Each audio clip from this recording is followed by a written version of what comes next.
Hello everyone! My name is Kraken Mare, joined today by WeedKing. How you doing today, WeedKing? I'm good, man. What's going on?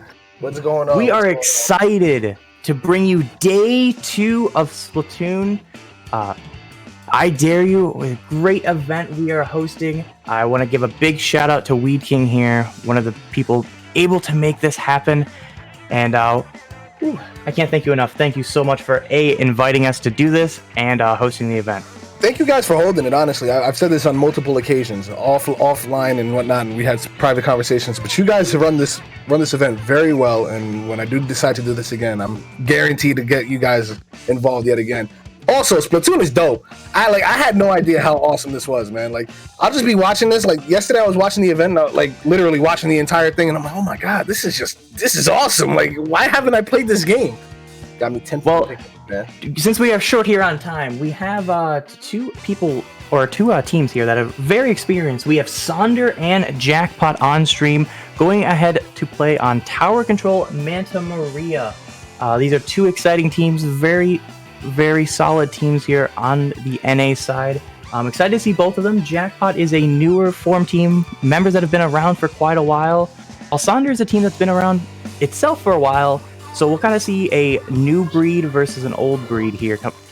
Here we are on Tower Control Mare.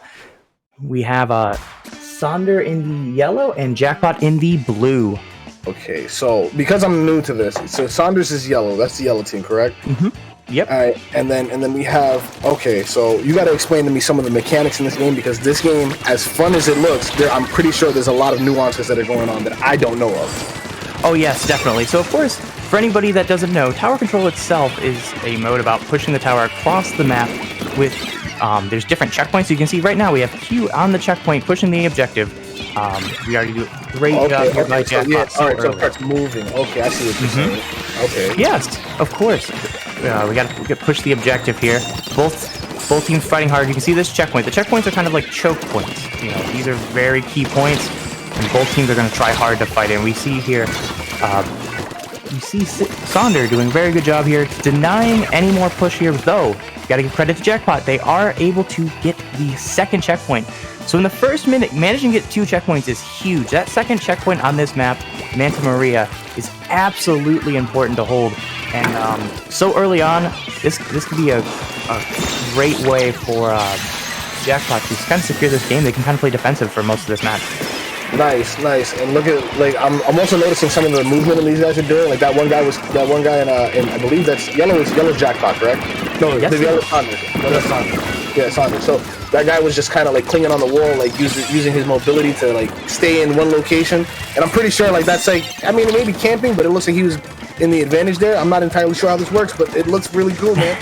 So yes, you got to use that turf to your advantage. You know, you can only move in your colored ink. If you are in a different color ink, you take damage and your movement is reduced significantly. So using that ink, using it on the walls, allows you to move up and down different areas that you wouldn't be able to reach without painting it. And on top of that, you can only move in your own ink. So that's why they are in their own ink here. So it's very crucial to put that turf down, and we see both teams doing that. Some weapons that they have here, the reason that Jackpot has the weapon we're seeing now, the Junior, that is a great turfing weapon. It's very good at turfing, which allows different members of the team, such as the Nautilus, which is that Gatling gun, it allows it to move around more. It's about movement, and what it can do is actually hold its shots as it moves. So you need that ink to move. So very great thing they're doing here with the team comps. And we already see checkpoint 3 going down here for Jackpot. Only 3 ticks left, and that will be a KO for Jackpot. Starting out strong in this first set, going up 1-0 over Sonder. You won that game so fast. You were just explaining to me, and that game was over. That's cool. Yeah, I mean, it's absolutely great what can happen in Splatoon. You know, these matches are shorter matches than you will see in other games. You know, our matches are only maximum of about 5 minutes and a little bit of overtime depending on the mode, which can vary just based on each mode. So our matches go real fast. They're really awesome. They're intense. For anybody that has never watched Splatoon, it's so much more excitement than anything that you can see. There's not much comparable to it in such a short span of time. There isn't a lot. I can sit here and be completely honest with you. I've never seen anything comparable to this. This is actually something, man. This is actually something. Because everything happens so quickly, too. Like, it's a lot of movement and mobility, and there's a lot of, like, action at the same time. Like, I like the way you guys managed to maneuver the camera. You know, I'm assuming this is based on, you know, spectator mode, but, like, being a third-person shooter and being able to have that type of mobility going through the ink and what have you, man, this is awesome. This is awesome. I'm just a fan, and I get to watch. I'm okay with this. Yeah, trust me, as a player as well that has played the game for many hours and for many years, it's just as exciting on our end. We love it. I mean, there's times that we have a heartbreak. There's times that you get so excited because just in a moment, the game can switch, especially in modes like Tower, or especially in a mode called Rainmaker, which we will see later, potentially. That one is the fastest mode in this game. But right now, we're going to go into Splat Zones on Macklemart. Yeah, Splat Zones, of course, Macklemart. is a hold the zone type map. The way to hold the zone is by painting over it. Okay, so this is kind of like domination then, right? Like, this Yes. is more like call it traditional domination type vibe. Okay, I can see this. All right. You don't have to be in the zone, though. You just have to have it painted. That's the big difference between us and some other shooters that exist on the market. So obviously, again, here we do see a junior from XE on the side of Jackpot. Again, all about that paint coverage, and their entire team has a lot of paint coverage, which supports the sniper and the Gatling gun, which is called a Nautilus in this case. It allows them both to go for picks and feel safe when they're shooting from a distance. The other team here, Sonder, they of course also brought a junior. Again, great for paint coverage. And then the 52 Gal, which is the black gun there, their second player. Yeah. What that does, that is a great killing weapon. So we will see that combination with their paint, able to get a lot of kills and keep the other team back in their spawn. So great job here by our cameraman going over the zone here as we see a special called a bomb rush here, a suction bomb rush from the sniper, able to cap the zone for the side of Jackpot, but it doesn't hold in the end. Multiple members of Jackpot go down. Great job here by Sonder, able to push up and get the map back. This guy Sonder is really like. I mean, this guy Synapse is really like camping out in the paint. All right, now as the opposite team, right? Let's say I'm purple and I'm looking at the opposite team. Can I see the ink move? You know, you see how the little ripple? Yes, you can actually see the little ripple if they're moving. What there is, I think the Tri-Slosher might have it. I'd have to go back and look at the abilities, but there's actually an ability called Ninja Squid. Yes, the Tri-Slosher does have it, so it actually reduces that ripple. It's a lot harder to see. So that's why Legend runs it. A lot of close range weapons use that so they can get close. But yeah, that ripple the enemy can see, so you can use that to your advantage as an enemy player to take down people trying to sneak around and whatnot. It kind of balances the whole idea of hiding in ink. I was just about to say, because that would be broken if you couldn't see it, but like, if you can even see the little momentum and it's just like idle, then yeah, okay, then there's the balance in that. Does everybody get a splatter bomb as well? Like it depends on the weapon. So we have different weapons here. Have different things. So the junior has a classic, what's called Splat Bomb, while the Tri-Soldier has what's called a Burst Bomb. So that's kind of like your on-contact explode. It's like a water balloon. That's the best, and even looks like a water balloon. It looks really cool. Nice. So everything varies by weapon. Obviously, the sniper they have is what's called a splat wall, and the 52 Gal that I mentioned previously, they have what's called a splat wall, and you've probably seen it used a few times here, where they can hide behind it and it protects them. It's like a shield. Yeah, I think I've seen it. Yeah, I think I've seen it. And it looks like ink is raining downward or upward. Yeah. And like lines, I've seen that. I've definitely seen that. Okay, cool. And we great job here by Jackpot, able to take the lead, and they still have control zone here with just 2 minutes remaining in this match. We see ink armor coming out from the side of Jackpot, able to continue to hold this zone. Just 15 ticks left, and 3 members go down on the side of Sonder. This could be the KO here. No member of Sonder even close to the zone. And yes, Jackpot knows they have it sitting there in the zone for the drip. They just stood there. That was disrespect. Oh my gosh. The drip pick going on Twitter today. If they can win this set. It is not over yet. This is a best of 5. So they're up 2-0 right now. Right? They are up 2-0. Jackpot knows that they are a fantastic team. They can absolutely dominate. It's looking a little basically tougher. anybody. Looking a little tough out there, man. That was disgusting. They actually just stood in the paint like, oh man, that was so disrespectful. Well, we'll see here if that fuels Sonder in this next game. Going into Game 3 on Clam Blitz on Wahoo World. This mode here about putting clams in a basket, which is a location closer to the middle area than some of these other objectives have been. But it's still, not quite. You still have an advantage if the enemy is scoring. So the way to score on this one, there are clams among this map. If you put 10 of them together, you get what's called a power clam. It looks like an American football. That American football, you have to throw at the goal to break it open once. And then you can throw in the regular clams or more additional power clams. Power clams are worth 20 points, and you need 10 of them to put together to make one. So obviously, you lose point by putting in the power clams, but it's a lot quicker. While the little, and obviously you require one to open the basket. And the little clams are worth 3. Man, so you just explained something and it just like flew right over my head. So you can see the yellow, the clams here on the map in that starting screen with the yellow circle around them. It kind of show. You only can see that normally in the match if you have them covered in ink. Obviously, the spectator can see it all. It makes it a lot easier. But the teams themselves can't see that unless they've covered it in ink. So when they spawn, you'll see them on your map in yellow, just like we see them here in the spectator. Only if you have paint coverage. So that is the big key of this game. That for anybody that's never watched it. That kite. That guy got a whole kite there. Yes, he does. That is called a tenebrella. Tenebrellas are absolutely powerful. They're like a shotgun. So they don't really have too much range, and you got to be close to kind of get that one-hit kill. But they don't have a lot of movement, and they're super vulnerable without their shield because they're slow shooting. So Exy here pushing with this team to push up to objective. The tent obviously keeping the enemy back and able to get all the way down to 47 points, continuing to add more to that basket before Sonder can push in here. Just 44 remaining on the side of Jackpot.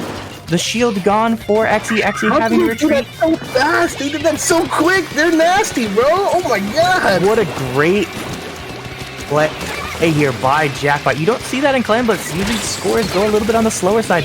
Jackpot absolutely shredding in his first minute, wanting to go for the KO, wanting to make a statement after the drip pick last game. They don't want to get reverse swept. They gotta prove that they deserve that drip pick. Getting the 3-0. Minute and a half into this game though, 66 points scored for Jackpot. That's in that was like a minute, bro. How did that even happen? That was crazy. That was so quick. And this guy's nasty. These guys Jackpot. Q is a fantastic team. All of the players have been around for a long time. They have a lot of experience. Like I said, though, they are new as a team. So synergy goes a lot farther than individual skill, but they have shown that they have that team synergy already for as short of a time they've been together compared to somebody like Sonder, who's been around. They've been together for quite a while. They've shown a lot of synergy as well, but at the end of the day, Jackpot has just out-mechanicked them so far. Obviously, we just saw Leafy get an absolute shred on the Nautilus, beating the 1v1. That guy got like 2 kills in a row. This is sick. This is sick.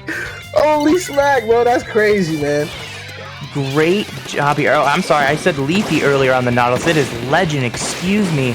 Legend going fantastic. He's the one with the jetpack? This game. Yep, we got the jetpack here. Inkjet flying around, getting picks, taking Birch down on the end zap. And they have another chance here to score. 2 members down on the side of Jackpot. 3 members go down on the side of Jackpot. It's a full wipe. What a great They're gonna land it. They're gonna land it. They're gonna land it. Oh, that's crazy. That's crazy. Oh, man. Jackpot's still fighting for more points right now. Unable to get rid of their penalty, so they will not get any additional points for that. But they are able to go ahead and make them... Oh, okay. They're kind of like stuffing them out. They're not letting them. Okay, all right. Now I get how. Now I see how this is. This is kind of like soccer slash golf. I don't know, but I kind of see how it works now. Like you have to kind of block them. Okay. I get it now. What? All And right. you see that little number underneath. I forgot to explain this in the earlier games, but for the Splatoon game. But you see that little number under the that's underneath. What those are called is called a penalty. So when you score 50% of whatever you scored in the previous push goes towards a penalty in this mode. In this specific mode, that's the rule of it. Okay. So that way, games don't go quite as fast. You know, you can't just get a quick KO, and you can't just keep opening it and getting a ton of points. So what Splatoon is good about is it... Yeah, you get a free football every time the other team scores as well. So Splatoon really is good about showing up or showing teams to do team pushes instead of just like a quick throw in the ball and run away. Like, because obviously if that way, you're getting a lot less points because you're consistently getting a penalty on you. While if you keep the basket open, scoring a lot of clams, you score a lot quicker. So what we saw in Jackpot's first push compared to what we've seen in recent pushes where nobody's really got points, while Jackpot's first push, a ton of clams went in, tons of points. So good job on them. We see Q here trying to get more points. Gonna just juggle these balls, trying to get them backwards into the team. Like if you throw them into the goal, would that be considered points or no? Yes. So if you throw a regular clam in, they count, or the big clam, the power clam, it counts as 20 points. And you need one to break open the basket, which you still get the 20 points for the first ones. And we saw the sneak in by Sonder, breaking the basket, denying the points of Jackpot. Those balls are going to expire. Oh no, Leafy under the basket. They're going to be able to score back. Leafy gonna try to open the basket, I believe. No. No, and yes, that game will go to Jackpot in the end. Sonder denied the additional points. They did sneak up on Jackpot. That was looking kind of close at the end, though. That was looking kind of close at the end. Credit to Sonder, man. Give them credit. I mean, Sonder's a great team, and we may see them again in the future. I think they can match up with almost any team that is in this bracket and take the set, just depending on maps and how warmed up they are, etc. But they definitely can fight them. We might see them again here. We are in a double elimination format, so they are not done for today. Very exciting. We'll see what else they have to bring, and I hope to see them again. They're a great team. Love them all. They're great people, and yeah. They didn't have bad there though, man. I'm not gonna lie to you. They were looking kind of clean, man. They were looking kind of clean. They at the end, especially, they were kind of catching up. They were kind of like, if given a little bit more time in that map, I could have seen them coming back. Yeah, definitely. But such is the nature of Splatoon, as I'm noticing. Quick matches, you gotta go. Yeah, you cannot wait in this match, or you cannot be patient. You just gotta go. You have to play it out here. Alrighty, awesome. So we are going to be waiting on the other side. What set we are waiting on right now is Priority versus Team B. The winner of that match will be taking on our #1 contender. And our #1 contender is FTBurst, a team that most people coming into today would definitely expect them to be the #1 team, and obviously they showed it up in the group set, able to actually beat the team we just saw win, Jackpot, in their group as well. And I kind of hope to see Jackpot versus FTBurst again in the future here. It will be a real exciting match. That's also FT Wave Dash when they did the tournament not too long ago, right? Yeah. I think they have a different player or two. That's hence the name, because usually they're called FT Win. Okay. So yes, you recognize them from the Splatoon Open that happened a little while ago. Yes, they were under FT Win, Wave Dash. The one that spawned this actual tournament, actually. Yes. You watching that tournament spawn this tournament because of what Nintendo was doing. I was like, you know what? This isn't right. So I funded this entire event because of that. So credit to FT Wave for inspiring me to do something. Shout outs to all the teams there that were a part of that. We have to give them mad credit. Standing hand in hand with the Smash community. We kind of hope to see what will happen here with the Mario Kart tournament that just got announced too from Nintendo. I'm kind of curious to see that, but that's in the future. We're worrying about today. But for now, I think we're going to take a short break because the other match still needs to finish up, and we will bring FTBurst first, the winner of that match. Stay tuned.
Hello, everyone. We are back with round 2 of I Dare You.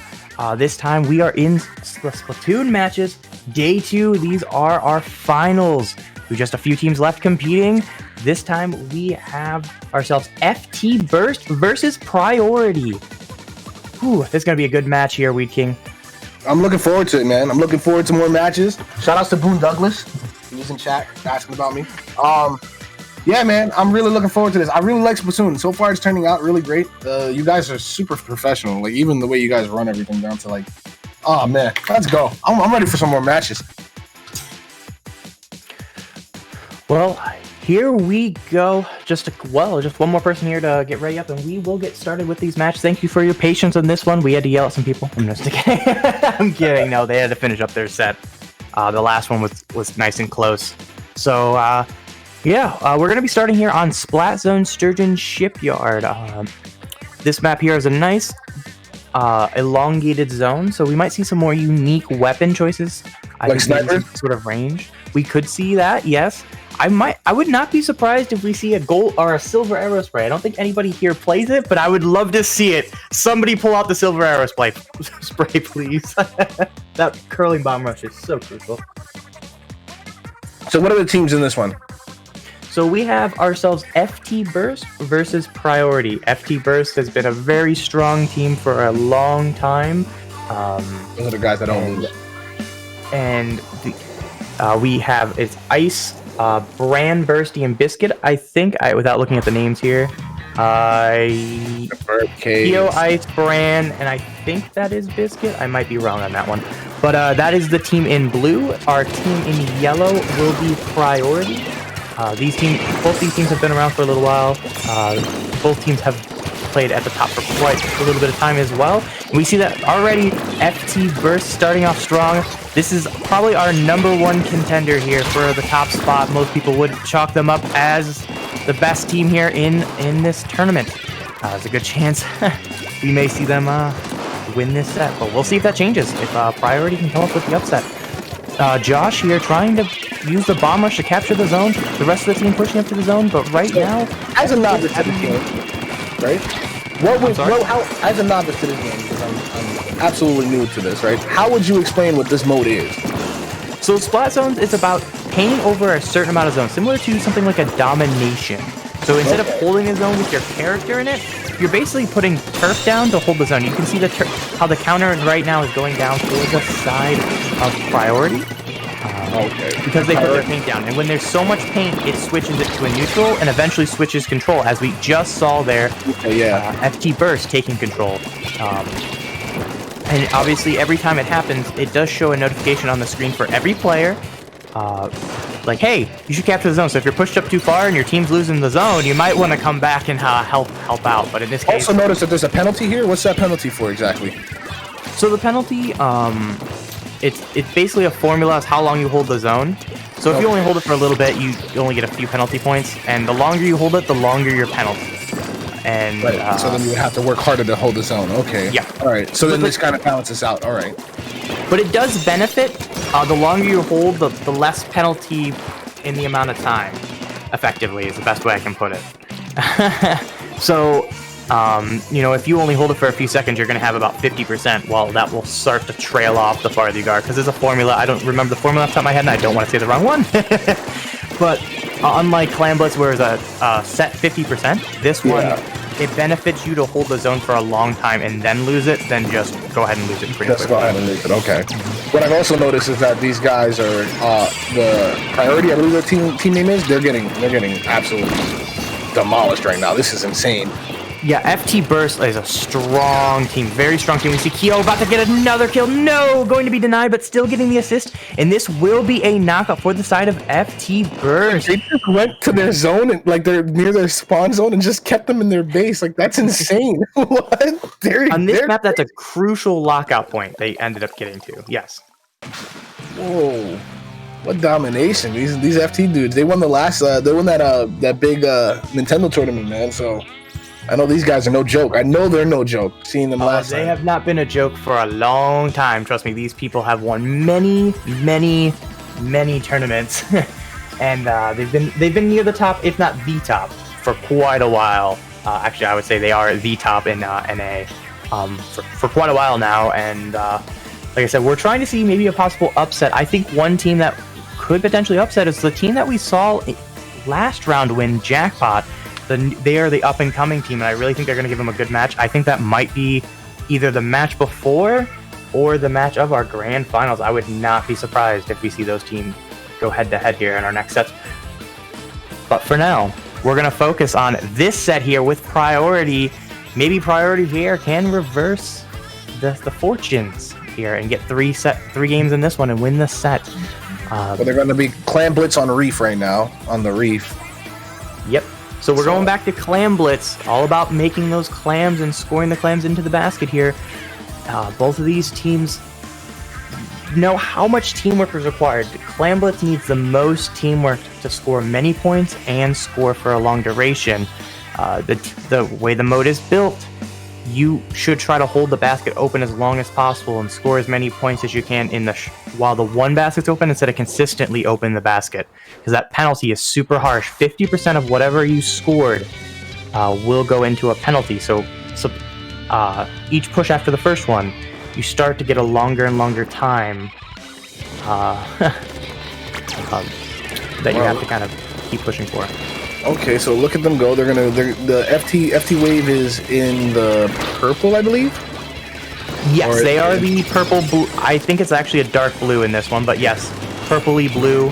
And while in the green we have ourselves Priority.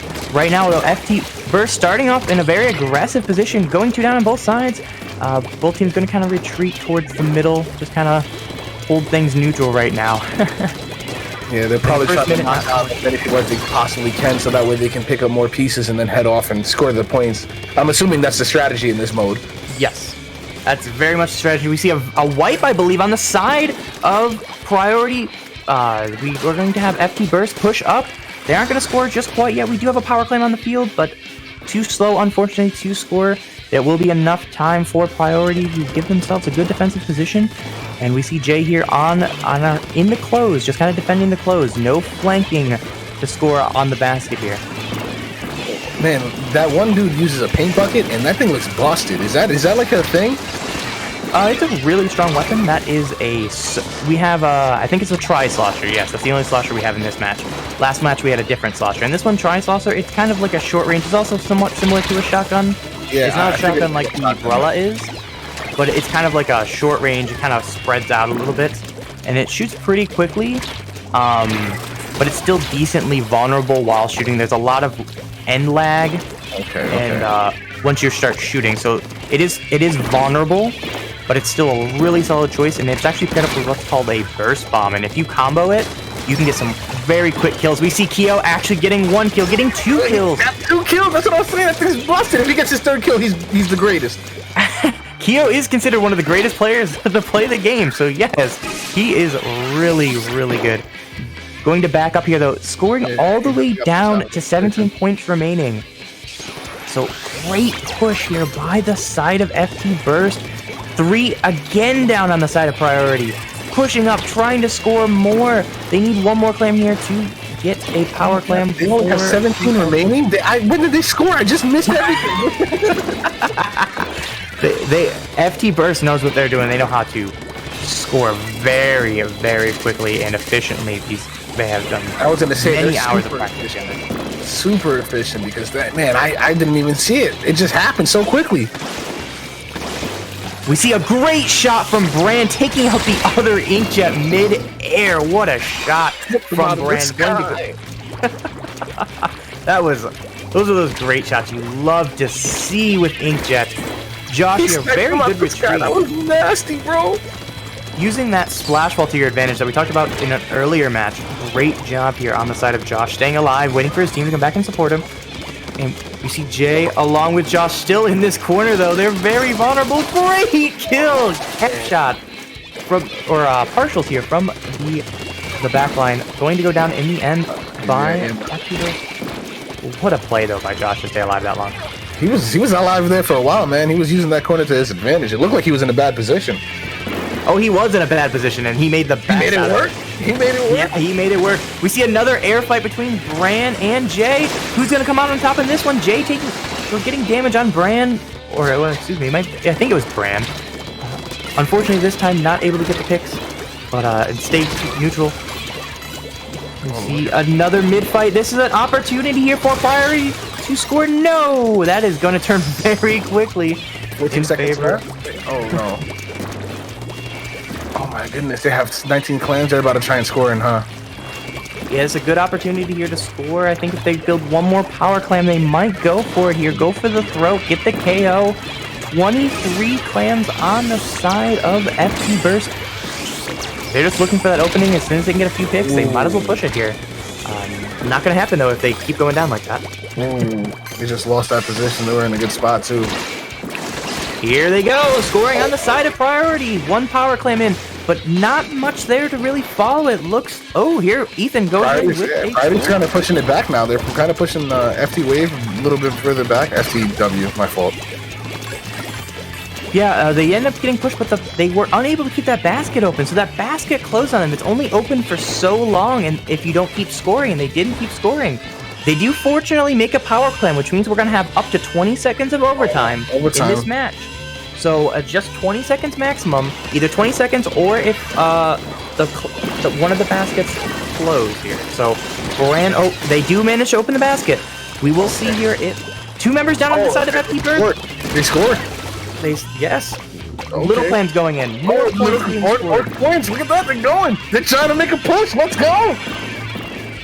One member down on the side of Priority, though. No clams ready. That will be the end of the game. The barrier goes back up. They did make it a lot closer, but in the end, we saw a very solid match here by FTBurst. Complete domination, really, until the end of the match. That was kind of sick. That was kind of sick, that last one right there. All right. 17 KA from Keo there with the tri-slosher that you were pointing out earlier. That was broken. It's broken. I'm trying to tell you. That thing just kept splashing. And I'm like, that's broken. You can just throw that out so quickly? Okay. Remind me when to play this game to use that as my weapon.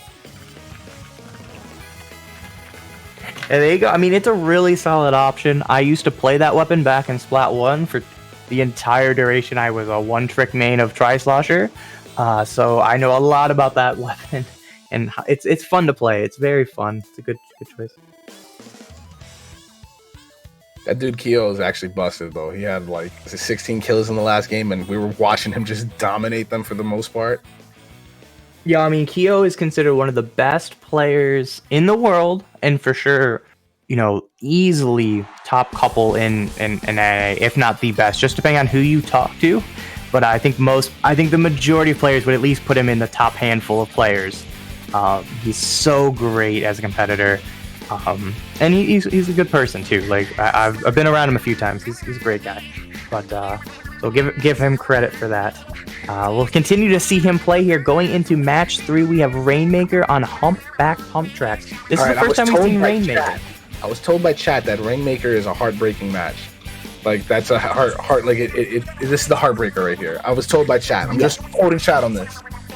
This match is probably where the underdog can actually win. Like this is probably because in a moment's notice, the objective can move so fast. It is the fastest moving objective in any game because you have to pick up the objective and move it. You get a little bit of a speed nerf when you grab it, but you also have a powerful weapon that shoots explosions.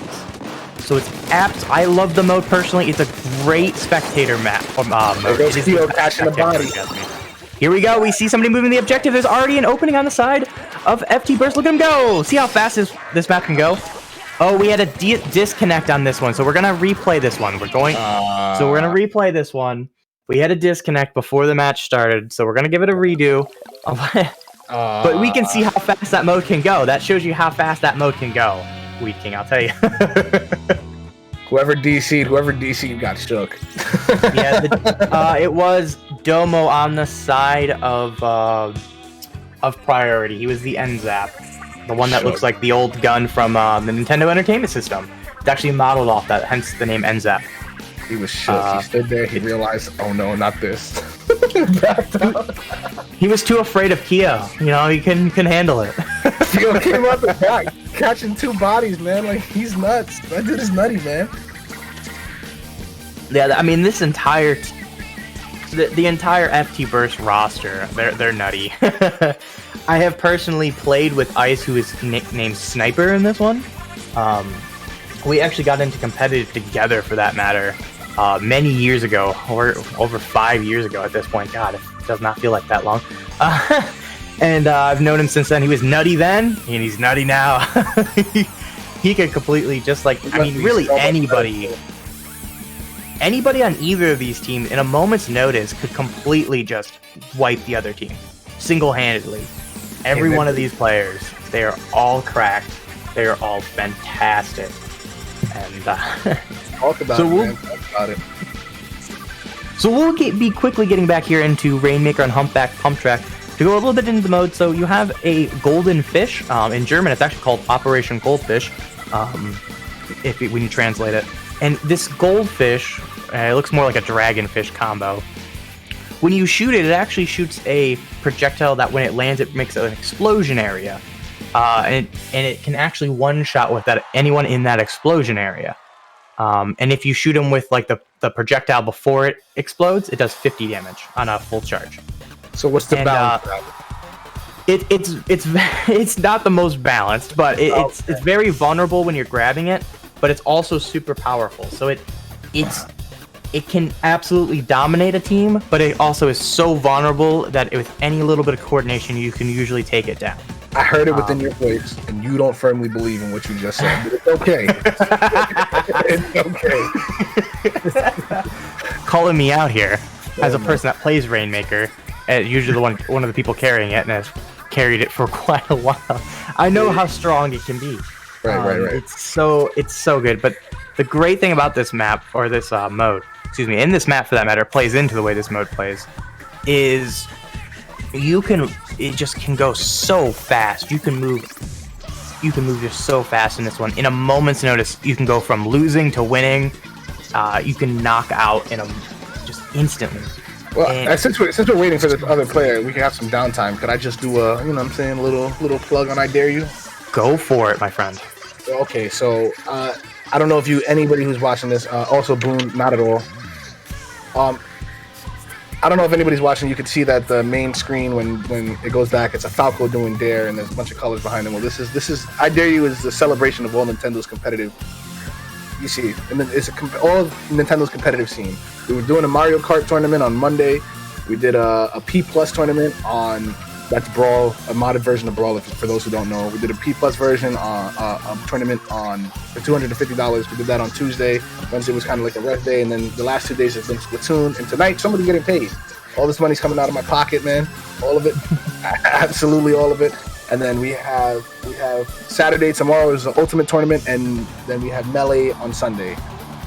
So this is kind of like a big way to show Nintendo, like, grassroots do when Nintendo, right? Like, we're here, definitely. We have to support each other.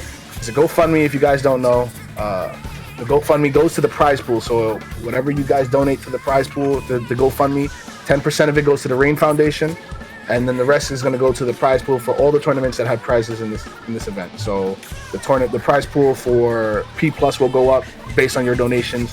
The prize pool for Splatoon will go up based on your donations. The same for Melee and Ultimate. All those donations that you do give to this event will boost them up. And so let's get back to the match. Sorry, guys, I had to just do that. Nothing wrong with that. We posted both links there for the Smash GG. If you're looking to sign up for the Smash events that are happening here this weekend, there's still a little bit of time to sign up, I believe.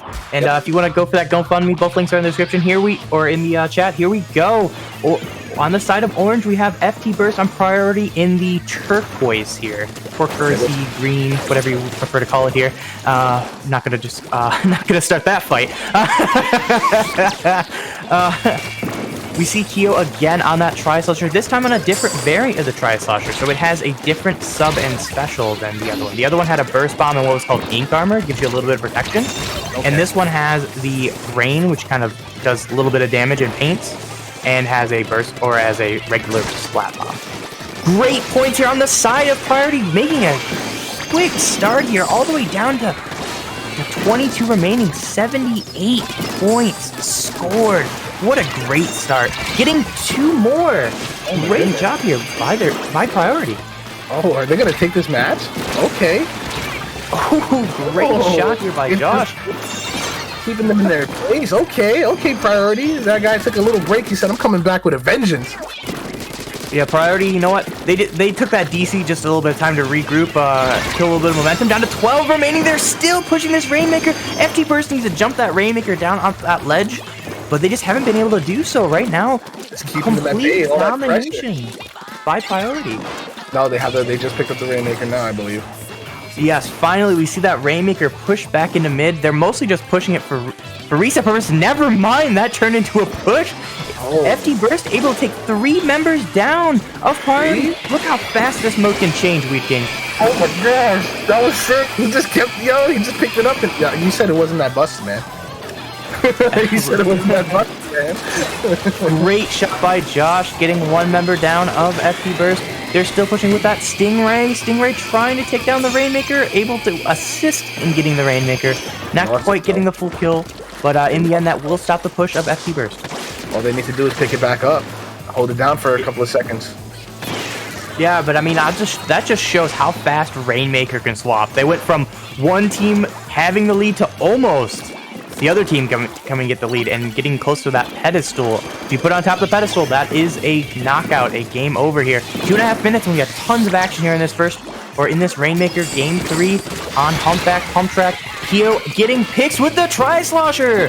They're going to try to push again here. 2.5 remaining. There you go, the busted Tri-Slosher just getting those downs for him, man. Down to 23 remaining on the side of I'm curious. Why did they let the Rainmaker reset? I'm just curious. The Rainmaker reset hasn't actually reset yet. If you let it reset here, it actually will restart to mid. Oh, we take a lead for FTBurst! They got it down to 92 points. 92 points here. Great job for FTBurst taking a lead with just 2 minutes left. Oh, they got the Rainmaker. They got it. Almost there. What are they going to do? They're going to try to push here around this right side. This right side is usually the most common pushing place, but we did see that FTBurst used the left side push. That wall's a little more vulnerable, but if you can get over that ledge, it's a lot of points. We see Ice here trying to hold the fort, having Stingray ready, gonna put that on that Rainmaker, destroy the Rainmaker with the Ray. Got hit for that, man. Oh my gosh. They call it a tryhard? Is that what it is? The slosher? Oh my goodness. Yeah, the Tri-Slosher is a great weapon, and we just see Keo using it so beautifully, and just top level play here with that Tri-Slosher, trying to slosh over the sides here. It's one of the great benefits of the Sloshers is you can kind of fling over the sides. The Tri-Slosher not so much as the other Sloshers because it has a little bit shorter range, but it can still do that, and we see Keo using that to manage to get some kicks and push people back off the edge. Yo, this is insane. This is insane. It's like they're both at the. If they could hold out, for the next couple of seconds, and they could actually win this, unless they want to pick it up and run back to their. Oh, they got it. Yeah, we see they're trying to push here. They have 30 seconds left on this match. If the team losing, which in this case right now is Priority, if they have the Rainmaker when the time expires, we will go into overtime. So we will see how this is going to pan out. Just 15 seconds remaining. FTBurst gets him down. 9. Oh my gosh, you gotta pick it up. You gotta pick it up. The Rainmaker is stalling. Both teams are stalling and it's going to not get popped. Oh, it was so close. So close. They had such a strong start. Oh. What a great showing, though, from Priority. They almost managed to take that match. You know, that was the closest match so far. In the most exciting mode, honestly, as a viewer, it is the most exciting mode to play. As a player, it is the most nerve-wracking mode to play because you never feel that you've won the match, even if you get it down to 1 point remaining, because of how fast that map can turn, or the match can turn. And that was it just so was shown. So close. Good try though, guys. There's a double elimination, so there's still hope. But man, these FTBurst team, man, they're no joke. They're pretty much the team to beat. Wow. They definitely are the team to beat going into this tournament. Like I said, most people would probably agree with that they are the team to beat. And it's just more of the question, who is going to upset them? That's the big question in this set. So we actually are, me and yours time are going to be over here soon, but kind of give you an idea of where we are. We will be going into winners finals, and that team that we saw win in the first set is going to be facing off against FTBurst. So the next set here is going to be a super hype set. Jackpot versus FTBurst is going to be here on stream soon. Is there anything you'd like to say here to the stream before we head off here, WeedKing? Nah, man, this is a great opportunity for me to actually enjoy the game and hear higher level commentary. Not only just hear the commentary, but also watch it. Like this game is awesome. This game needs a lot more recognition. It's really, really, really dope. And hey, man, if you guys are interested, like I said before, please donate to the GoFundMe. It's 10% of the donations will go to the Rain Foundation. The Rain Foundation stands against abuse in any form, physical, mental, spousal. It does not matter. It stands for abuse. And also, the rest, the 90% of this will go to the prize pool. We'll go to the prize pool for the actual tournament. So. Alrighty, everyone. I have been Kraken Mare. You can find me on Twitch at Raging Always. You can find me on Twitter at Kraken_Mare. WeedKing, where can they find you? I'm WeedKing. You can find me at twitch.tv/WeedKing or on Twitter at the WeedKing. Alrighty, everyone. We are going to be signing out. We will have Astro and Stu on the mic here in just a few minutes, and we will have Jackpot and FTBurst on the stream. Thank you guys so much for watching. We'll be back here soon. Have a good one, guys.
Hello everyone! Welcome back to round 3, our winners finals of the Splatoon 2 I Dare You tournament.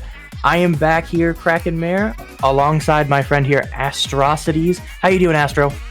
Pretty good. I might as well say this right now, right here. Let's skip the formalities. This set is going to be really, really, really hype. FTBurst is one, it's, like you said before, is probably the team to beat in this tournament, if not one of the teams to beat in North America completely, period. But we have a brand new team on the rise, winning tournaments already that is going to be facing off against them. I believe the only games that they dropped yesterday were against FTBurst, and it was a 1-2 set. So, I mean, from my understanding, it was pretty even, wasn't it? Yeah, it was a nice close set. It was a 2-1. They were in the same group, so we actually got a little bit of a preview of this winners finals before the set that we have here. So it was a 2-1. FTBurst did have the victory, but we'll see if that changes here. This is winners finals, so it matters a little bit more than our pools do. Just a few more seconds here, and we'll be getting here. FTBurst versus Jackpot will be on Clamblitz, New Albacore Hotel. A little bit different than the maps we have seen previously. This map will be one that we see a lot more run speed because of the different grates that we have where you need run speed. You cannot swim on, you cannot paint those bridges. They are like a netting of sorts, and we'll see those netting here. You can see them already on this loading screen. Here we go, Clamblitz on at New Albacore Hotel. I'm excited for this one. Yeah, I'm not surprised at all to see that charger come out from Q. XE coming out with the 10th, that's also not a surprise at all. What I am a little bit surprised to see is FTBurst and their slightly shorter range comp. On this map, oftentimes that can be a little bit of a hindrance, but if you can take control of this right side like they tried to, Q, fortunately fortunately for Jackpot, is actually able to come out and get that important pick, and that's essentially a long 3 down already for the side of FTBurst. As long as you control both sides of the map on this map, you'll be alright, but range tends to be a little bit of a king here. Bran right here trying to buy a little bit of time. The members of FTBurst are trying to hold off that left side already. 1 down. That is the zap. That is their armor, but they're going to take one right back. The Nautilus goes down, so that is essentially an armor for an Inkjet. The armor does come out on the side of Jackpot, and that is going to be a little bit of a strong engagement now as they try to push objective in to the basket. The ball is going to have to drop, and Brand's going to drop half his clams there. It's going to be chased down, but it's going to be to no avail. This is still going to be a little bit of a kind of a forfeit fight, if you will. Oh yeah, I mean, a really good job here though by FTBurst pushing up slowly. They weren't able to really get that first push in, so they backed up, they kept control of mid, and now they're scoring. They're not going to be able to score as much as they want. They went 2 down already on this push, even before that basket was open. So they're just going to score here maybe about 29 points. Not too many points for them compared to what we've seen in the previous Clamblitz games from FTBurst. But still, either way, that is points on the board here in the first 2 minutes. It took quite a while compared to the last set. Both of these teams being pretty evenly matched. It took a long push from FTBurst to finally get points on the board. We see Legend in the rest of priorities, or not, excuse me, priority. Jackpot already starting to push up here. They have 26 clams. That is the potential for lots of clams here. Yeah, absolutely. This push, it just barely gets stopped in its tracks. They aren't going to be able to get it in. Legend doing everything that he can, but the members of FTBurst are going to respawn just in time. That push is completely dead. The Charger in Q is just trying to get a little bit of a consolation prize in mid, but it's going to be to no avail as well. So Bren is going to have to fall back here. Exy with the tent, that gives him just a little bit of room, and the heavy splatling is going to have to play around the side as a result. So Exy's going to start rotating as the team gets back into mid. Now we have a neutral back in mid once again. This fight is going to be what makes or breaks the next push right here. There's 2 down on the side of Jackpot, actually, so FTBurst are very likely going to be the first ones to make some damage happen. That is 3 down, the tent going down as well, and the zap with basically light years to get to the next armor.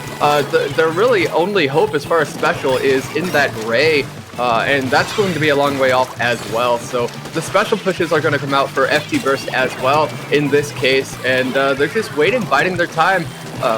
You know, one of the things to be said in Clan Blitz is that it's way more beneficial to put together be really patient and put together a very large push than it is to put together multiple small pushes.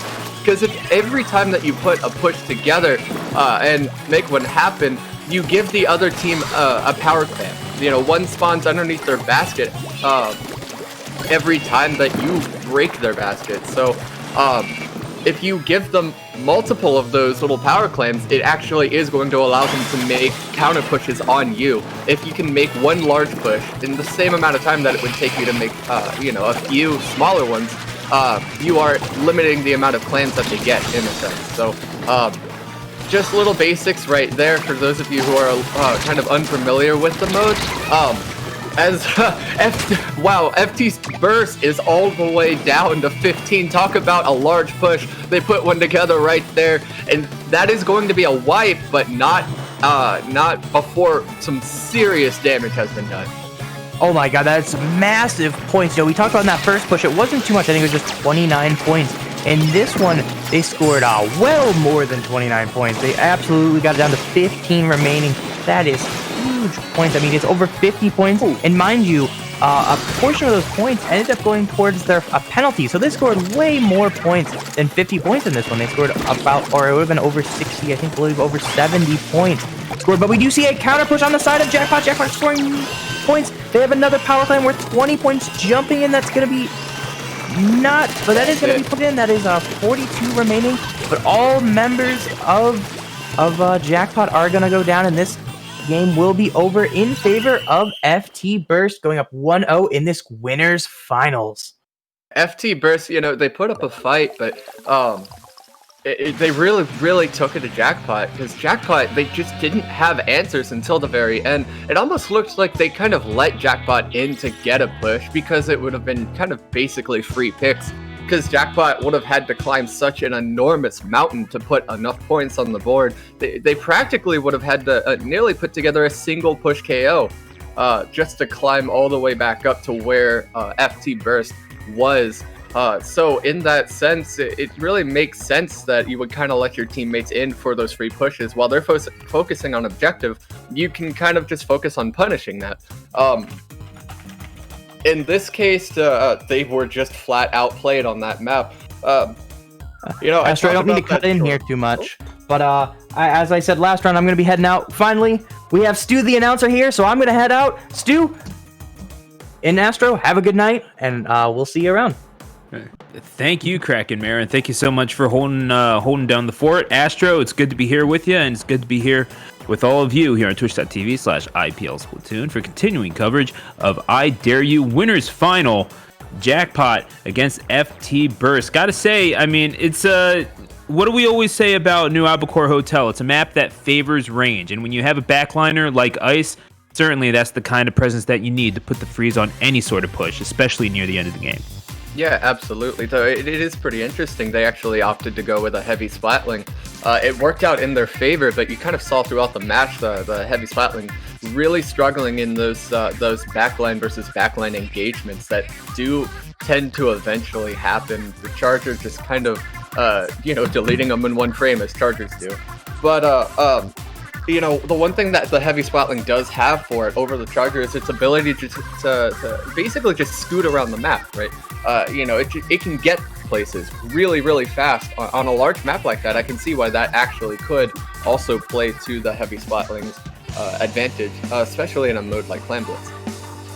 And now we're going to go to a mode that is even more fast and even more blistering. With all apologies to Kazuchika Okada, it's time for the Rainmaker. As we take a look at the compositions, yeah, this is Kyo on the custom dually squelchers. Interestingly enough, triple MPU. So, and obviously a few unresolved issues there. But yeah, this is C-Jet. You usually see that in a mode like this if you are going to play a backliner. And certainly it's not something that you want to shy away from if you do specialize in range, as Ice does. Yeah, absolutely. You saw them win that opening engagement by essentially getting that pincer, but Legend coming in with the cleanup, make that 2 now. So they're going to have to work against that pincer on this side once again. They are actually going to force a jump out. The Rainmaker, however, is on the wrong side of the map for them to put together a quick counter push that you get another 1-for-1 blow here, possibly another one on the Charger. No, he will go down. Q getting an really important pick right there to keep their team in the fight in this neutral situation. And it's interesting because Q obviously is, really just as good a backliner if maybe Ice has a few more years of experience with all the miles that they have on them in tournament. But regardless of that, you're not really seeing a hesitation from them. And also the fact that they seem to be so willing to match up with their opposition, these 6-time North American champions at that. That could very well be the difference, and it could just come down to how well Xe is able to utilize that tent umbrella, even though they go down to the Stingray right there. Yeah, on this map, that tent umbrella, even for a tent on this map, there's really nothing you can do about a Stingray in your face. You've got a half a second to get out of the way, and unfortunately, it does go down. He's back in it right now. They actually do have special advantage, so they might be able to use that to their advantage here. Bran just a little bit far away from objective. They're actually going to try to take it around the right side of the map, it would seem. Yeah, I mean, it's one of those options that certainly exists. Perhaps it's not the optimal path, Astro, but then again, it's called a mix-up for a reason. It's not your, maybe not your go-to, maybe it's not optimal, but when it works, boy, howdy, it works. Yeah, and it looks like he's going to use that baller to get away and as well as kind of act as a body block, start painting a little bit of a path for the Rainmaker. It is going to be to no avail. They're really not going to get much of anywhere. Leafy is going to go down now, so that Jet Squelcher doing its job, getting the support picks. Jet Squelcher in this case, really, it kind of serves its purpose, really, is to slow down the game by popping about 17 million Stingrays. But it looks like you're seeing that many rays from both sides.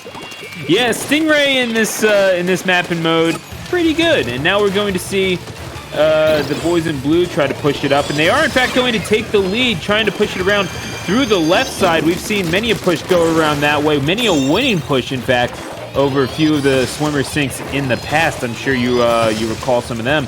But that seems to be the preferred route that they're taking, and it's perhaps a little bit more difficult for FTBurst in this instance to keep the line pushed up as far as they want it to be, to allow themselves the space to be able to operate to their maximum efficiency.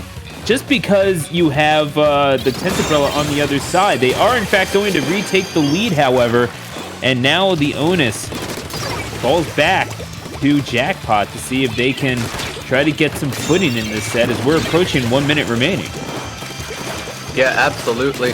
As you can see, Burt, making a very smart choice in that engagement with the tent. The tent's entire job is to basically distract you, hold your attention, and just not die, but force you to look at it and really give it all of your resources and attention. If you can just ignore it for a split second and retake it a second later with a better situation, in your favor, it makes all the difference in an engagement. Tents are slow enough that they can't really do a whole lot about that, so you can technically kind of play a tent if you are just smart. Q getting a really important pick here with that Stingray that's going to open things up just a little bit in mid, but they still got to set up the side of the map that they want to make things happen on, and then he gets killed by his teammate's tent shield. He's out with the hammer. He's likely going to go down to a ray here. He does stay alive, but the rapid cleans up, and that left side of the map is it's a slaughterhouse. Yeah, with all due respect to Slaughterhouse, but yeah, that's going to be a double from Leafy, but they're going to get taken down as well by that Kraken Blaster. The time is going to tick down. They are not going to have enough to try to get themselves back into it. A 65-54 victory on Snapper Canal Rainmaker for the perennial North American champions. That's going to put them up 2-0 on this set. This is where you have to respond if you're Jackpot. Yeah, I wouldn't put it past Jackpot to even go as far as to kind of make a reverse sweep here happen. Frankly, they've been so impressive in their first couple weeks as a team that it stands to think that they could actually make it happen. FTBurst, of course, is kind of a mixture, a pickup of Starburst and FT Win. You're, I believe, 6th time now in a row North American champions. Jackpot, on the other hand, is a brand new team on the rise. Week 1, they came in 3rd in SOS against FT Win. And Week 2, they actually won SOS without dropping a single game in SOS 16 this past Wednesday, which was unbelievably impressive. They put a really dominant showing. They also were able to take a game off of FT Win yesterday in this exact event here in I Dare You, and they really took it to them. From my understanding, it was pretty even.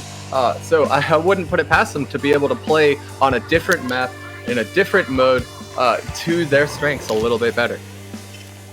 You can only, there's only one way to know for sure. Oh, also, someone just dropped 10 gift subs in this chat, so shout outs to you, Timothy. My goodness, absolute mad lad, and I mean, only the maddest lads survive on Anchovy Games, ironically enough, as we are going to try to ride the tower in game number 3 for going to be the defending North American champions trying to ride it to a 3-0 lead.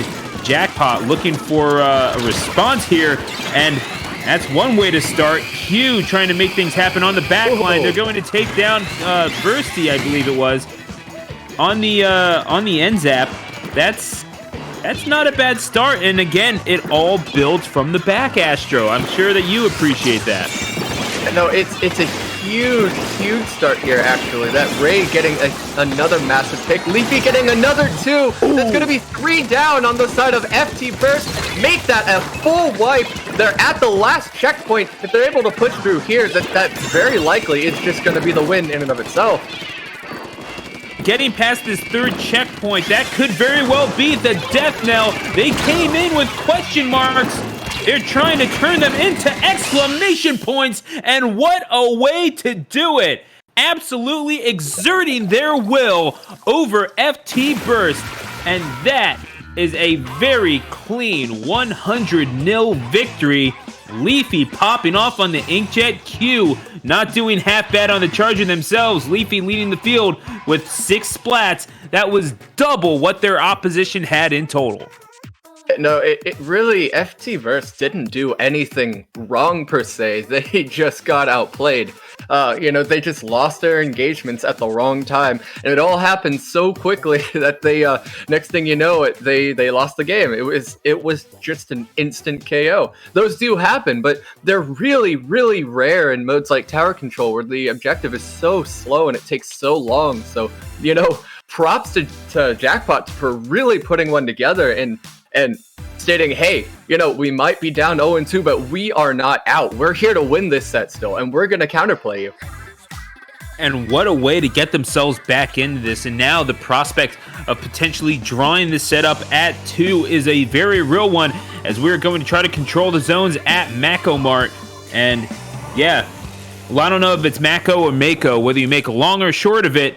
The long and short of this objective is simple. You control the zone, you control your fate. And we're going to take a look at the compositions. Exy on that junior, going to try to provide a little bit of armor support, but it's going to be their opposition on FTBurst and wind up taking control. I thought they were taking control. Turns out they were pushed back at the very last second.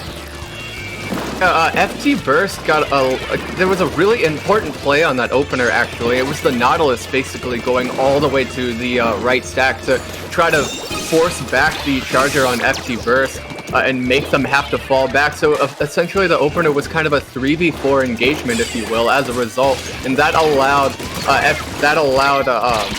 Jackpot really to just take mid for free and take zone all the way down to 40 and still counting. Make that another full wipe. Jackpot is on fire all of a sudden.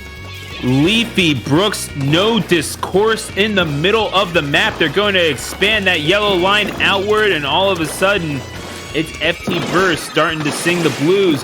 Brand is going to try to take to the skies, trying to garner a little bit of momentum, but they're already down to single digits. 95 points on the board, looking to make it 100. And my, oh my, triple sevens lining up on the reels. That's Jackpot making their own luck. 2 quick knockouts, and all of a sudden, Astro, we're drawn up at 2. So, brand new teams can be a little bit inconsistent, but I really, really do. I genuinely believe that Jackpot is going to be one of, if not the best team in North America before we're done. Frankly, I think that they are the new team on the rise that everybody needs to watch, and it shows. They show flashes of just pure excellence. They make all the right plays. They have all the right people on that team. They really are just the next big thing. And I mean, it's perhaps it's a cliche in sports, but you and I are both sports people, so I'll throw it out there. 4 players will always lose to 1 team.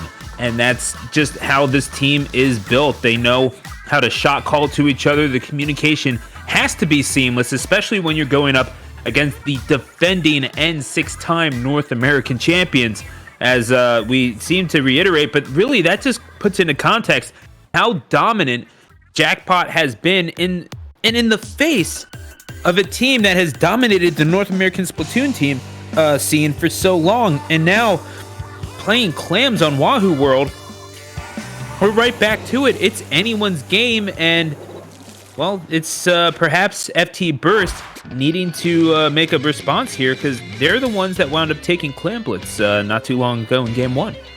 Yeah, no, it might be just that Jackpot is a little bit better on certain modes than FTBurst, actually, in this case. It is a pickup, kind of a mixture of Starburst and FTWin, if you will. Legend does go down on the opener, so the engagements are being won, in this case, by FTBurst, kind of showing, hey, we're still not going to let those last 2 matches affect us. We're still in this. This is our map. This is our mode. That engagement forces Neutral to have to, be a little bit further back into Jackpot spawn than they would actually like. That is another down. So a 1-for-1, possibly 2. If the Charger can't get this, then Brand does get a super important pick there. Exy and Legend on the left side really have nowhere to go. They have people all around them on all sides. The Stingray coming out as a result. They're looking for just one more pick out of this before all is said and done. And they are going to start getting that push off. If they can get the second power clam in, and they do, that is going to make it all worthwhile, so they're not giving a free pity clam away to Jackpot. That is us putting their body on the line for the team. No blocking the shot. Well, I mean, it was his face blocking the opponent's shots at the very end there, but I think that's a price that they are more than willing to pay, and now Leafy is going to try to exact a measure of revenge. Going to come in and get a shot on Bursty, but here they come with the Inkjet, and they are going to seek and destroy. They're going to open up a little bit of space for the power clam to come in and break the barrier, and here come the individual clams. Will they be able to get enough to take the lead? Indeed, they will, and all the way down past the 50-point mark. 53-40 is the score as it stands, and the basket is still open if they are able to get one more, and indeed, they are, and they're still keeping this thing alive. 2 go down on the near the basket, but just like that, 71 points, and they might not be done yet, Astro. I do think that they are actually done with this push alone, but they're definitely not done with the match. As FTBurst is able to retake that mid, that kind of neutral, and force back the team fight as far as they can, that is an engagement Brand will take. A 2-for-1 that is going to play in his team's favor, and Sniper is going to clean up and get a third, so that's effectively a 3-down situation on the side of Jackpot. All of a sudden, FTBurst are right back in this, and they're just biding their time, getting ready for a much larger push, tossing clans to each other, getting ready for who's going to do what, who's going to go where, and who's going to push what. Beautiful prioritization on that little push in. Not able to garner much from it, but still, you see, even in their own half of the map, they're more than content to try to be as aggressive as possible and try to hold on to mid for as long as they possibly can. I mean, the more of the map you control, Astro, the more of your fate that you have in your hands. XC is going to get taken down, but not before their assailant goes down as well. And there we go. Just a conga line of death in the rotunda, Astro. Where does it stop? It really only stops with a full team wipe, and even then it only stops for all of 8 seconds. The mayhem absolutely has to continue, even on a very large, open, slow maps like this one. It will not end until all is said and done. And it looks like Jackpot are moving in for yet another push. They are, and now they're going to start capitalizing off it, so those points are going to start adding up in their favor. They have 4 more clans. Xe just trying to get to the basket to maybe put one more in, and he won't. That is a full wipe, however, with 52 seconds left to go. That might be really, really costly, as now they have 3 power clams on the side of FTBurst. And this is where FTBurst is so dangerous. When they have an entire map in front of them, they are able to ink so efficiently and garner that much space with which they can operate. This is going to be Brand. Going to pick up the power clam, not able to dunk it on the barrier, decides to engage instead, not getting the throw off, and perhaps a miscalculation there on their side as we're past 30 seconds remaining, make that 20. Bursty is going to try to charge on in, and is engaged in the rotunda with a bomb, but yeah, down to 10 seconds. How is this going to end? Q is going to fall victim to the custom dually squelchers, as Kyo is one to do. A solid effort from them, but yeah, they need to get this power clam in the next 15 seconds, or else they are going to be down 3-2. A prospect that seemed so unthinkable just games ago, rather. And yeah, that is a full team wipe. Jackpot stacking piles of green on Wahoo World, piling in the clams and raking in the cash. 3-2 for them, and a berth in Grand Finals, Astro, is just 1 game away. That may be, but I would look at Brand's KA in that match and say someone out here is determined. All of FTBurst, they might be down right now in the set, but they're definitely not out. And even when they've lost sets in tournaments in the past, they've always come together in grands. I really would not be surprised to see Jackpot versus FTBurst in grand finals of this thing. Frankly, it's what I'm kind of expecting at this point, and I expect it once again to be one heck of a show. Oh, I mean, this is a show, all right, but at the same time, after those 2 quick knockouts, perhaps a more industrial effort from Jackpot. Even though, yeah, they were lighting up the KA count. That was Legend and Leafy combining 30 splats apiece.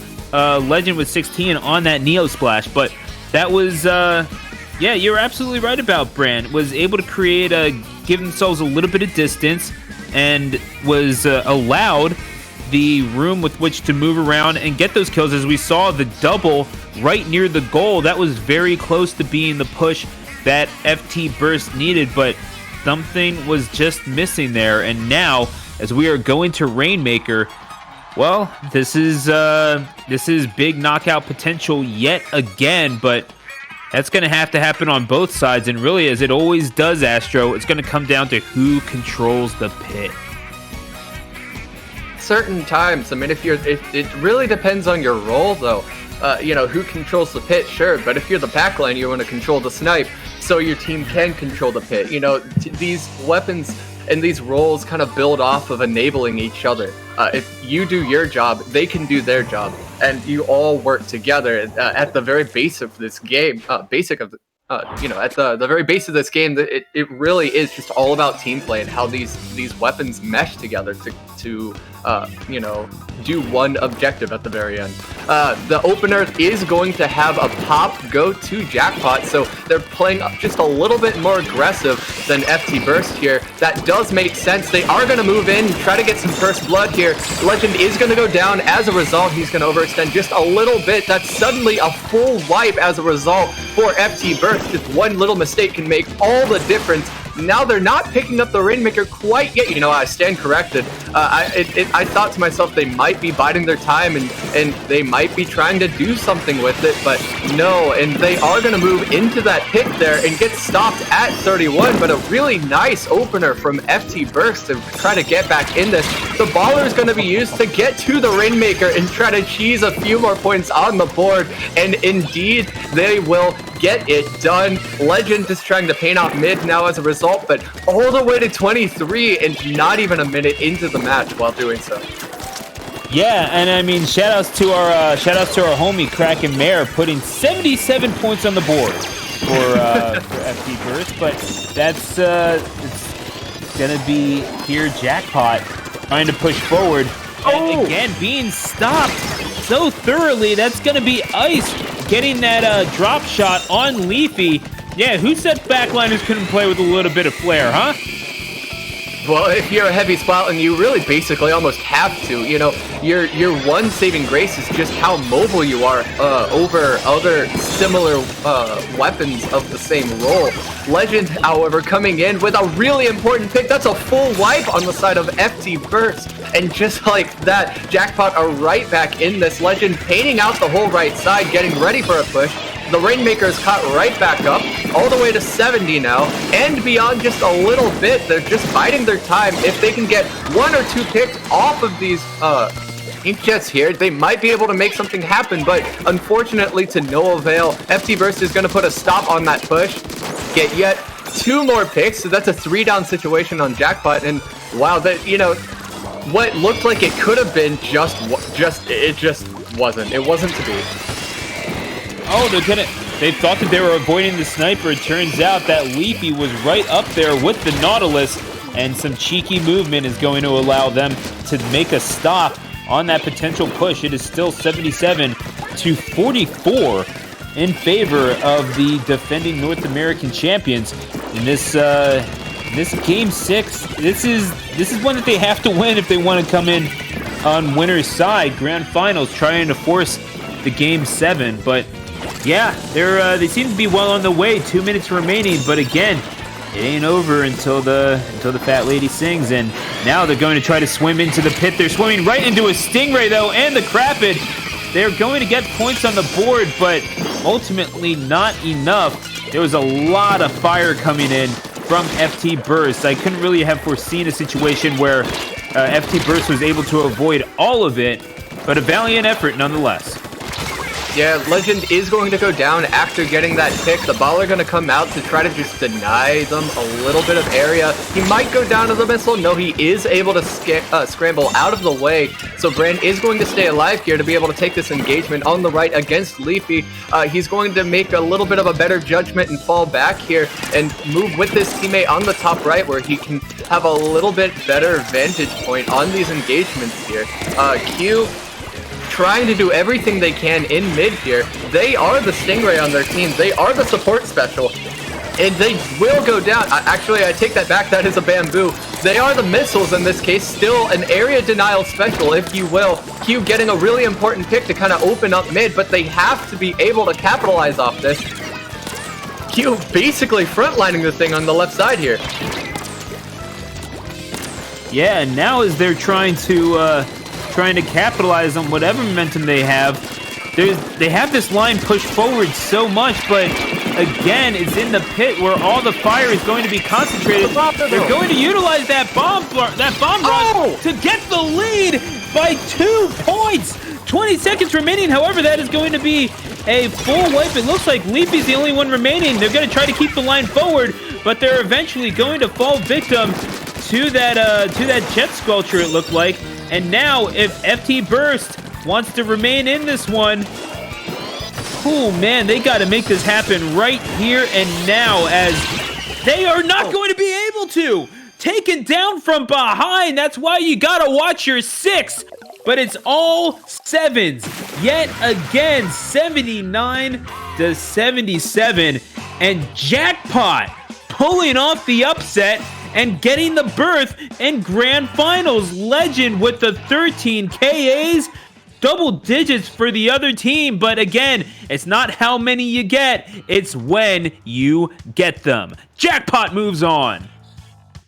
Just like you said, it's not about how many you get. It's really about how well you can play objective and how well you can get that really big push together, that perfect push. And Jackpot just got their push together finally at the right time. I was a little bit scared for them at the end because they really didn't have much of a defensive special when it came to Rainmaker. They didn't have a Stingray.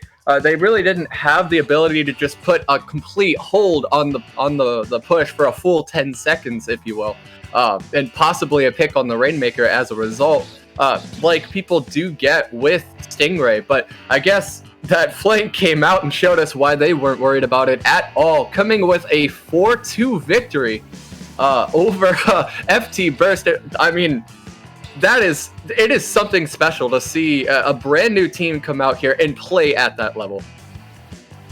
Yeah, and the way that they did it, I mean, with such debonair, you gotta appreciate what we have just borne witness to. Jackpot is going to move on over FTBurst in 6 games. FTBurst is going to be sitting in losers final, potential 3rd place finish for them, but they'll have to wait for the winner of the Skittles and Sonder. The Skittles beating Team B and Sonder beating Priority, both by a score of 2-0. Right now, it's the Skittles up on Sonder 2-0, but we'll just have to wait and see what the opposition is. Folks, it doesn't get much more hype than that, but I dare you to say we can't top it. Losers Final is going to be up next here on I Dare You. Don't go away.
And welcome back to twitch.tv/IPL Splatoon for continuing coverage of the Splatoon 2 bracket here at I Dare You. Folks, it's been an absolutely amazing tournament thus far. Certainly some amazing play. Makes it all the more fun to watch, honestly. But yeah, we're going to have the team that just got forward through the through Sonder of all teams. Yeah, this is the Skittles with Bagel. Bagel, Chara, Moncher, and Leotos.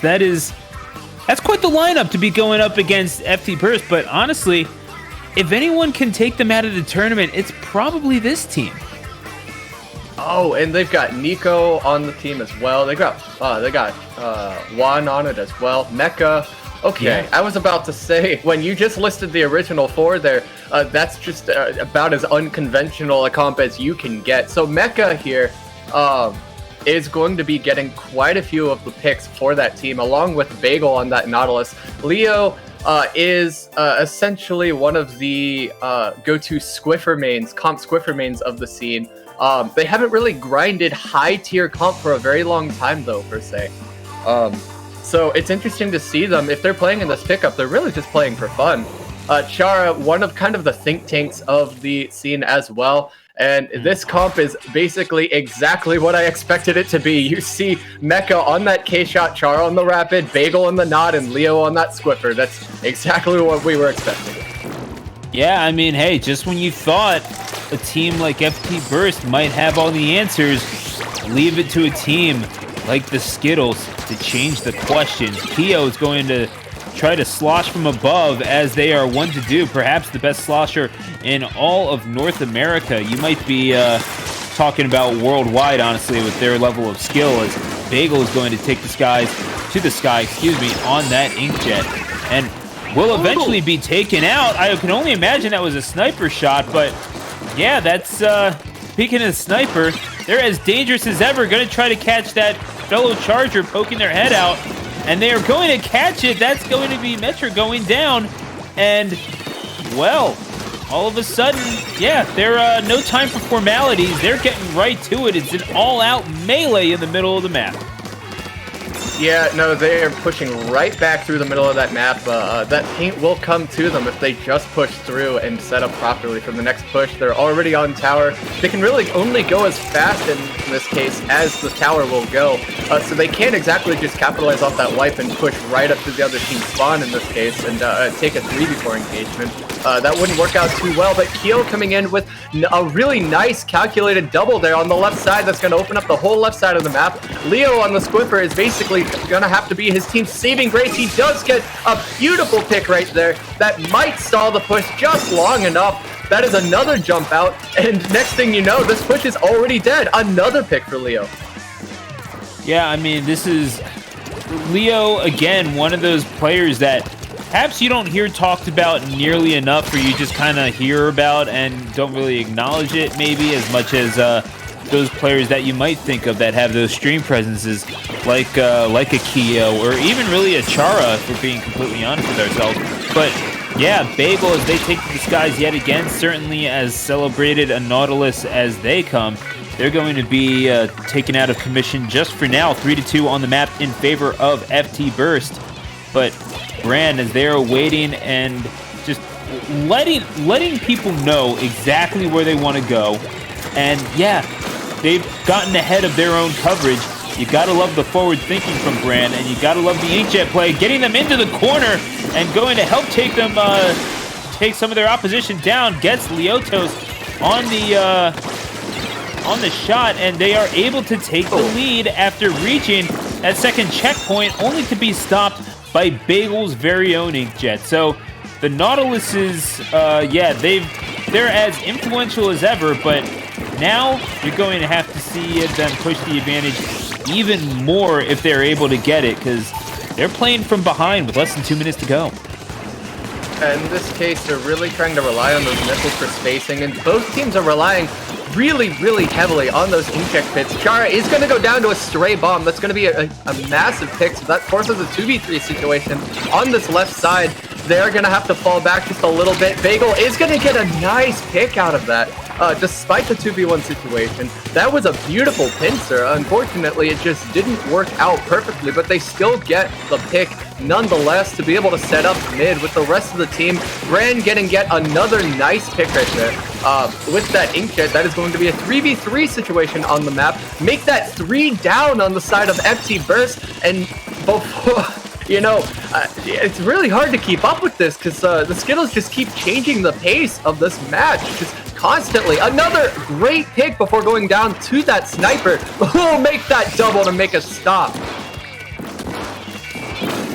I mean, this is about what you've come to expect in terms of the quality of play, both on the offensive and defensive sides of the coin. For both of these teams, this is quite the display here at Schellendorf, as polarizing a map as you'll find for sure, but nevertheless, you got to have quality if you want to win here. And right now, it looks like this tower is just going to be stalled out as Brand is going to be forced to jump back, and they're going to have to renegotiate here. As finally, this is going to be Bagel taken down actually before they're even able to push out from behind and perhaps supply a little bit of support for their team. Just in terms of numbers on the field, Metro is going to go down, swims right off the map, and that's an unfortunate way to go. This is going to be FTBurst locking it down, a double to punctuate that, the exclamation point on that, the cherry on top, if you will. Gotta love what you see from the nozzle nose, and you gotta love what you saw from FTBurst coming right back into the thick of things, winning that one by 2. No, the Skittles, though, I definitely would not count out. The last weekly that they played was, I believe, Swimmer Sync 15, and if I am not incorrect here, they actually went to Grands. The same SOS where Jackpot actually came in 3rd. So the Skittles came in 2nd, and it looks like they were able to take a single game in Grands off of these FT win players. So I definitely wouldn't count them out. They have it in them to take those games and possibly even take the set, but you know, starting off with a really close loss is definitely a hard way to start a set. You gotta kind of hit the reset button and say, okay, well, you know, obviously that didn't work. They're gonna make adjustments. What do we need to do? I mean, it was also FTBurst kind of keeping the numbers advantage on their side the whole time, really punctuated by Bursty and Brand to getting the combined 29 splats. Obviously, Bursty helping further with those 6 ink armors, helping to push that initiative up a little bit further, as well as being on the defense. I mean, it can be the difference between a trade and a straight-up kill, obviously, but it simply was not there for the opposition. Maybe it's just a synergy thing, I feel like, because I know it's 2 points and we really can't read into that. Sometimes the game just does what it does. At the same time, you need all the teamwork that you can get, especially on a mode like Clam Blitz, which we're going to here at the Reef.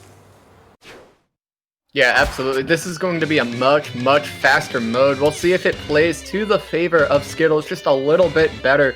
This map is absolute mayhem, especially around the middle of the map, especially around the bridge and the 2 sides of the bridge as well. As you can see, the neutral fight in mid is being taken to the bridge. Mecha coming around with a absolutely enormous flank, but unfortunately for him, when you paint the map for that long, somebody is bound to check their map and know you're coming, and they were just able to wait back on him and just see him coming. FTBurst is going to get the first push off. As a result, some small clans starting to come in as well. Kyo being patient here, capitalizing on the fact that Skittles are going to have to push back in on this push as basically aggressively as they can to put a stop to it. 41 all the way down to 41 already. Brand still putting pressure on. He's taking a 3v1. He's going to back out of that situation, as it would be in his best interest to push all the way to 38 to start, and that is a really, really nice way to start a match. If the game ended right now, it would be 62-0. But then again, if the game ended now, I would be very surprised. So There's plenty of time for Leo to make things happen. It's going to be a double from them. The backliner making things happen. They're going to take out Bran. And now on comes the push, being led by the Charger. You do not see this stuff in real life, folks. If you have a sniper rifle, you are sitting in the back, chilling and getting them picks. But yeah, COD, this is Splatoon. All's fair in love and turf war, and here comes the push now for the opposition. Brand is going to try to play a little bit of defense as Leo is going to be held up in their zone. Keo is going to make sure of that, and yeah, this is not really the most successful push, unfortunately. They got a few really good picks to get up there, but Astro, they just were not able to capitalize. Didn't push up to capitalize is what happened. They stood back and waited. You had two support weapons saying, well, I'm not taking this 2v1 because he's got the weapons to be able to outplay both of us at short range. Unfortunately, at that point, you also have to take into account that part of the reason they held back there might have been just because their push would have been so small. You can get those huge pushes, but in Clan Blitz, it's not really worth your time unless you can really capitalize off these pushes and put a lot of points on the board. And the last thing you want to do is give the other team a free pity power clam to put a counter push on you as a result, because that counter push could be much, much larger than the push that you just put together, just tossing a single power clam into the basket. Yeah, especially when you have all the room in the world. I mean, the last thing that you need is to pop the barrier and then just get fully wiped, because at that point, what's going to happen? You give all the map up, more or less. You give them all the space in the world to collect clams, and what's going to happen 10 seconds later, they're going to pop the barrier, put in another power clam, and all of a sudden, you've lost yourself the lead. But this is going to be Metcher with the Tenna missiles again, trying to do some work on that K shot, and is going to take out Bran on the Inkjet. So effective usage of the weapon there. They're going to engage in a 1v1 in the middle of the map. Might be outranged here, but of course there's going to be support coming in, and that's going to allow the member of FTBurst to reassess the situation and perhaps back on out of there. So a fight for turf as we approach 1 minute remaining. Still 62-20. And there's a lot of clams that we're seeing on the side of, just as I say that, 2 go down, 3 go down, excuse me. That's a full wipe. That's a full team wipe. You know what? I was just about to say what they had to do in order to get back into this thing. Astro, that's exactly what they didn't need to do. Yeah, unfortunately for them, it just came at the wrong time. They've got 40 seconds left in the match to gather enough clams to make a power clam and put a push together, but they have to worry about the strong push from FTBurst first. It's, in FTBurst, they know this. That's why they're not pushing through on it. They're buying as much time as they can, because during that time, it actually would seem that Skittles are going to have to try to focus on getting those picks and stopping the imminent threat before they can even think of picking up power clams, and they're just going to start feeding right into the plans of FTBurst here. This is absolutely beautiful team play and wonderful team awareness of the situation. They hang back and punish it just well enough. They knew they didn't have to put even more points on the board, so they didn't take those certain deaths involved with it. You know, that's petty. You realize you lose and you hit the opponent with a point sensor anyway. I just don't know if that's good form, but nevertheless, that's going to be for them to reassess. Leo, you saw them popping off on that weapon with the 10 splats, but yeah, you saw the KAs for their opposition. 18 from Bursty. Keo not far behind with 13. Just a absolute maelstrom of purple ink from FTBurst, and now they are 1 game away from punching their ticket into grands and potential revenge on Jackpot. And now, if you're the Skittles, you're with all apologies to a good friend of ours, their backs are up against the wall. And what do you do here if you're the Skittles? You have a little bit of time to reassess. It's splat zones on Mako Mart. There's knockout potential here, but again, it's not the easiest map to lock someone out on. Absolutely. It's really, really one of the more difficult maps in the game to lock somebody out on. Splat zones being that objective is already in the middle of the map. You can push up and push neutral as far as you want, but on this map, it basically spawn is so wide, you can get around so far that you have options. And eventually you'll be able to make your way back into mid. The lockout in this case, like you saw in the last map, isn't gonna happen. Really interesting pick here though, as the Octobrush actually is coming out from Chara. Oh man, Chara actually breaking out the Octobrush. That is nuts. And Metric goes down already. 4-3 on the map, and we're not even 10 seconds into this one.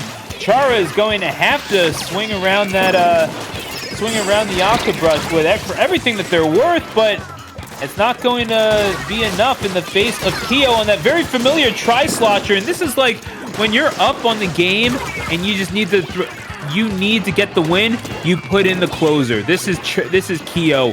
Bring in the Tri-Slosher, bring in the heat. This is, I mean, you can't really stop what you can't hit, and it's a tough ask to try to outplay Keo on this weapon. Yeah, no, absolutely. Keo is one of, if not the best Slosher mains in the scene. Very likely the best Slosher main that the North American scene has ever seen. Chara coming in with that hammer. You know, we were talking about the Octobrush earlier. You know, I can probably imagine why he went with it now. All for that hammer spin, but Bomb Rush coming out, putting a stop to any kind of push. Wait a second. Zone is contested, but they're not going to be enough. Just like that. FTBurst, they're back. They're going to grand finals by a score of 3-0, and the Skittles, a valiant effort by them. But yeah, 4s for each of them, doubling the splat count of the opposition. Had the numbers advantage the whole way. One contention of the zone at the very end, but from there, it was all FTBurst. FTBurst, you know, they're going to take it to grand finals now. This is going to be one heck of a set once again. We get to see them play against Jackpot all over again, but, you know, they're going to have to, they've really got their work cut out for them. In this case, if they're going to want to make something happen, they've got to win a lot more than Jackpot does now. Yeah, so now if you're Jackpot, you saw what they were willing to do. It's going to be a tough ask, because you know now, especially what your opponents are going to be capable of. This is you felt it to the tune of 4 straight losses on each of the maps and on each of the modes, Astro. How do you mentally prepare for this? I mean, if you're FTBurst, you realize that you have a little bit of momentum in your corner for sure, but at the same time, you can't exactly ignore what happened in the set prior. In this case, it's not even necessarily just playing to your strengths per se. It could also just be both teams are playing very well to their strengths. They just got to, and it's not really even necessarily a mental thing. They really just have to make the right adjustments. You know, FTBurst, in those losses, they've got a chance to really sit down afterwards for a few minutes and say, okay, so what did they do? Now, how are we going to counter that? The counter game in this, the counterplay in this game actually is a factor. It's not maybe as enormous of a factor as you find in some other games, but it definitely is there. And when you are kind of limited as far as the skill ceiling at the very top, the smartest players are the ones that win. Well, I mean, you're absolutely right, but now as we are approaching this grand final set, the players are filing into the lobby. Once again, we'd like to thank you for joining us here at twitch.tv/IPL Splatoon for coverage of the Splatoon 2 bracket of I Dare You, this tournament, which is being brought to you by some incredibly talented people. Certainly like to thank the one, the only, the WeedKing for providing a little bit of cash for these players to perhaps get their hands on. And what a jackpot that would be for the people sitting in grand finals. Jackpot themselves, of course. FTBurst, no stranger to big prize pools themselves. Many of these players part of course, FT Wave Dash, the team that wound up winning the Squid House not too long ago. Perhaps the biggest Splatoon 2 invitational in all of history. One of the defining moments of the scene in general, defining moments of Nintendo esports.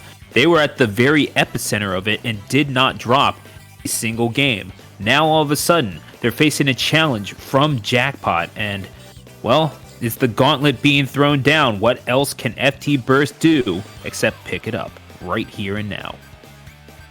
Yeah, Clam Blitz on Snapper Canal to start. This is going to be a really interesting map. That tent, I would not be surprised to see Xe pull out once again. It's so good on this map mode, but if you're FTBurst, you know it's coming, and you have all the time in the world to counter around it, and just kind of formulate a plan saying, okay, well, we're going to be a lot more effective around the sides where the tent's going to struggle quite a bit. We're going to force them to play around the sides, for instance, and stop playing right down the middle. Divert their resources and force the tent basically just to fail at doing its job by not garnering enough attention per se, or forcing enough attention. Xe is indeed coming out with that tent. You see a really fast comp coming out from FTBurst as a result, right around the sides, and here they go. A little bit of range and a little bit of speed. You got to create your own luck if you want to hit the jackpot. Welcome to Grand Finals here at I Dare You. And we took a look at the compositions already. Legend is going to immediately launch into the suction bomb launcher. And yeah, all of a sudden it's them trying to hide for cover, and they're coming out guns and buckets blazing. Astro, this is exactly the sort of tempo that we expected. Bursty is going to pop off. They're going to get themselves a double. 4-1 on the map, excuse me. And yeah, that line of green is being pushed even further forward. They're going to get the first barrier breakage, but how will they be able to follow up? It seems like decent defensive positioning here for their challengers, but just like that, yeah, they aren't able to capitalize, and Jackpot perhaps breathing a sigh of relief. They didn't get overwhelmed all that early. They realize they are right in this the same way that they were in that winner's final set. And down past 1 minute, Q is going to pop off on the charger. Astro, this is knockdown, drag out, a melee in the middle. Yeah, no, Q knows that there's going to be people on this left side over here. They are camping out that entire side of the map, making sure that they constantly have a presence there. As you can see, as a result, Jackpot is putting all of their resources down on that side of the map. Legend getting a beautiful pick, rotating through mid back to the right, and that's going to finally open up the mid for the 10 to push through. And now they can force FTBurst to have to focus on that tent shield right down the middle, because that's where objective is. The Inkjet's coming out to capitalize. Another pick right there that's actually going to play in the favor of Jackpot as they continue to get just a few more points on the board. Xe on that tent doing what tents do, still alive with the shield there, is going to jump out, and just like that, that counter push with the free pity clam that FTBurst's failed first push gave them is going to do quite a bit of damage in the middle of this set. Or in this match, my apologies. And of course, it was a power clam of their own that wound up making the difference. So that's 47 points on the board for Jackpot, who, again, coming in as technically the challengers. They haven't been crowned champions just yet.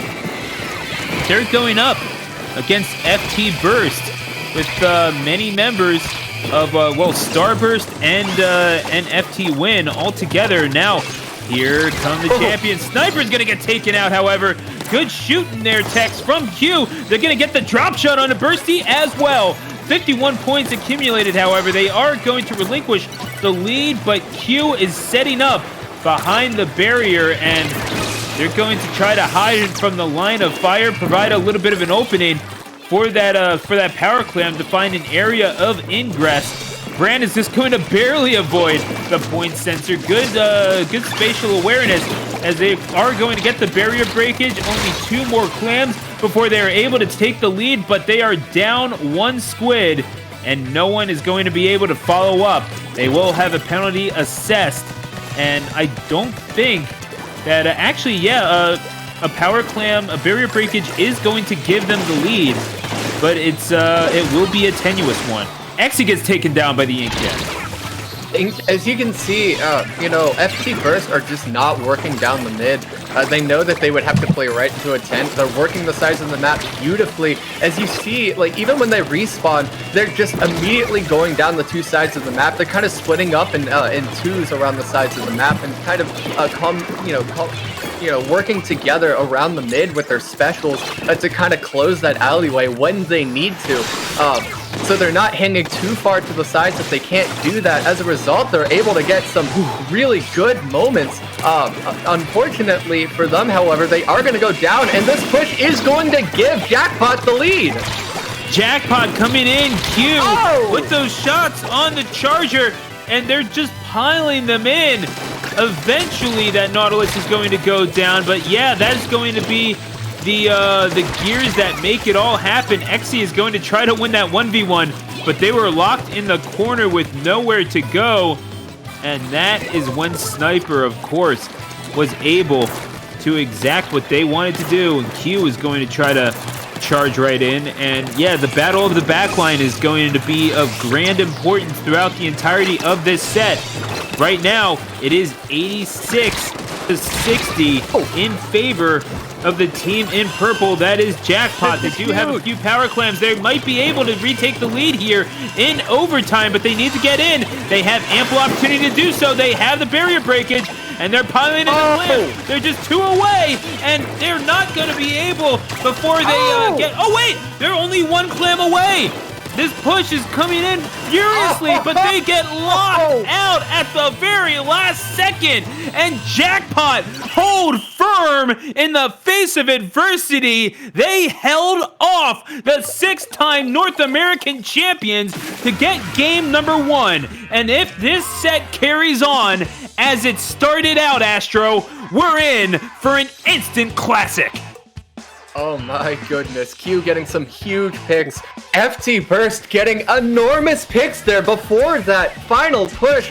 Xe going down at just the wrong time. Fortunately, however, they respawn just fast enough to barely be able to pull through. You know, on Jackpot's final push there, FTBurst got a massive pick on that ink rail where the person was trying to get to the basket with that final KO power clam. Fortunately for them, that barely kept FTBurst in the game, and as you can see, as a result, they nearly pulled through with a win themselves. That was incredible. That's what you call a comeback. You know, I find myself thinking back to just 2 days ago, Astro, when we were commentating the 16th edition of Swimmer Sync here on this very channel. It's a tournament that happens every Wednesday if you want to see action like this every single week. I have to say, when we saw Jackpot taking out Friends by a score of 4-0, I believe it was, as we get started Rainmaker on Anchovy Games for game number 2, I have to say, I don't know if I would have expected Jackpot to power up this much, because we saw pretty similar strategies, and we're seeing actually compositions very similar to this one, where Legend kind of dominating on the Splash-O-Matic, and obviously Leafy doing some work on the Nautilus. In fact, Legend and Leafy were kind of cycling onto the Nautilus themselves kind of sporadically throughout the course of the tournament, if you recall. But yeah, I don't know if this is something that I ever would have predicted, them being able to take it to a team like FTBurst, those who have been there to the very top of the mountain and claimed the crown of North American champion. All of a sudden, Jackpot is looking as strong as ever, and FTBurst with the good response to start things off, getting to checkpoint number 1. But I have to say, the results thus far have been a little shocking to me.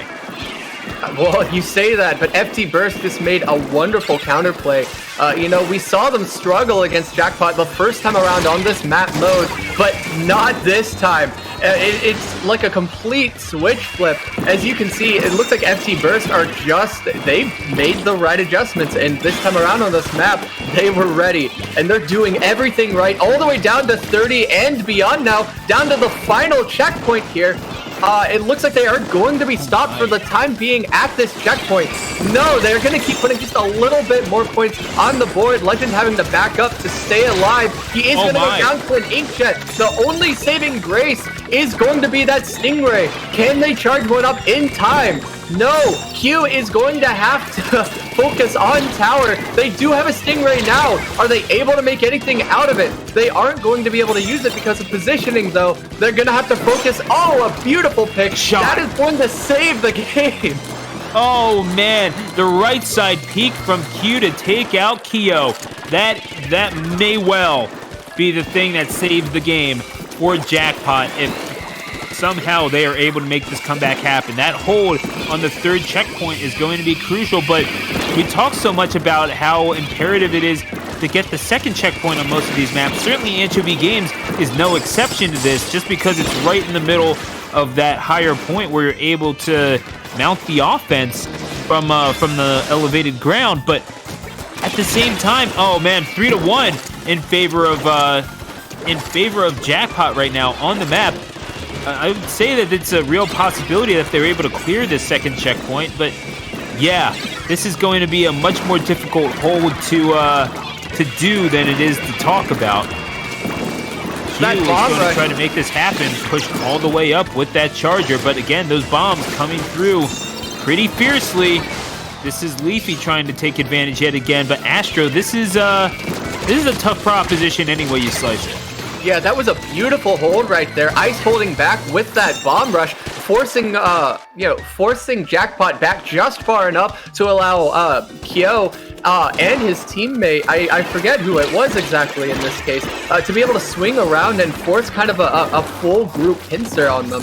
And, you can really only, as a player, defend from one direction. And if you choose the wrong direction, or if you have pressure on you from multiple sides at once, you're gonna go down in that fight.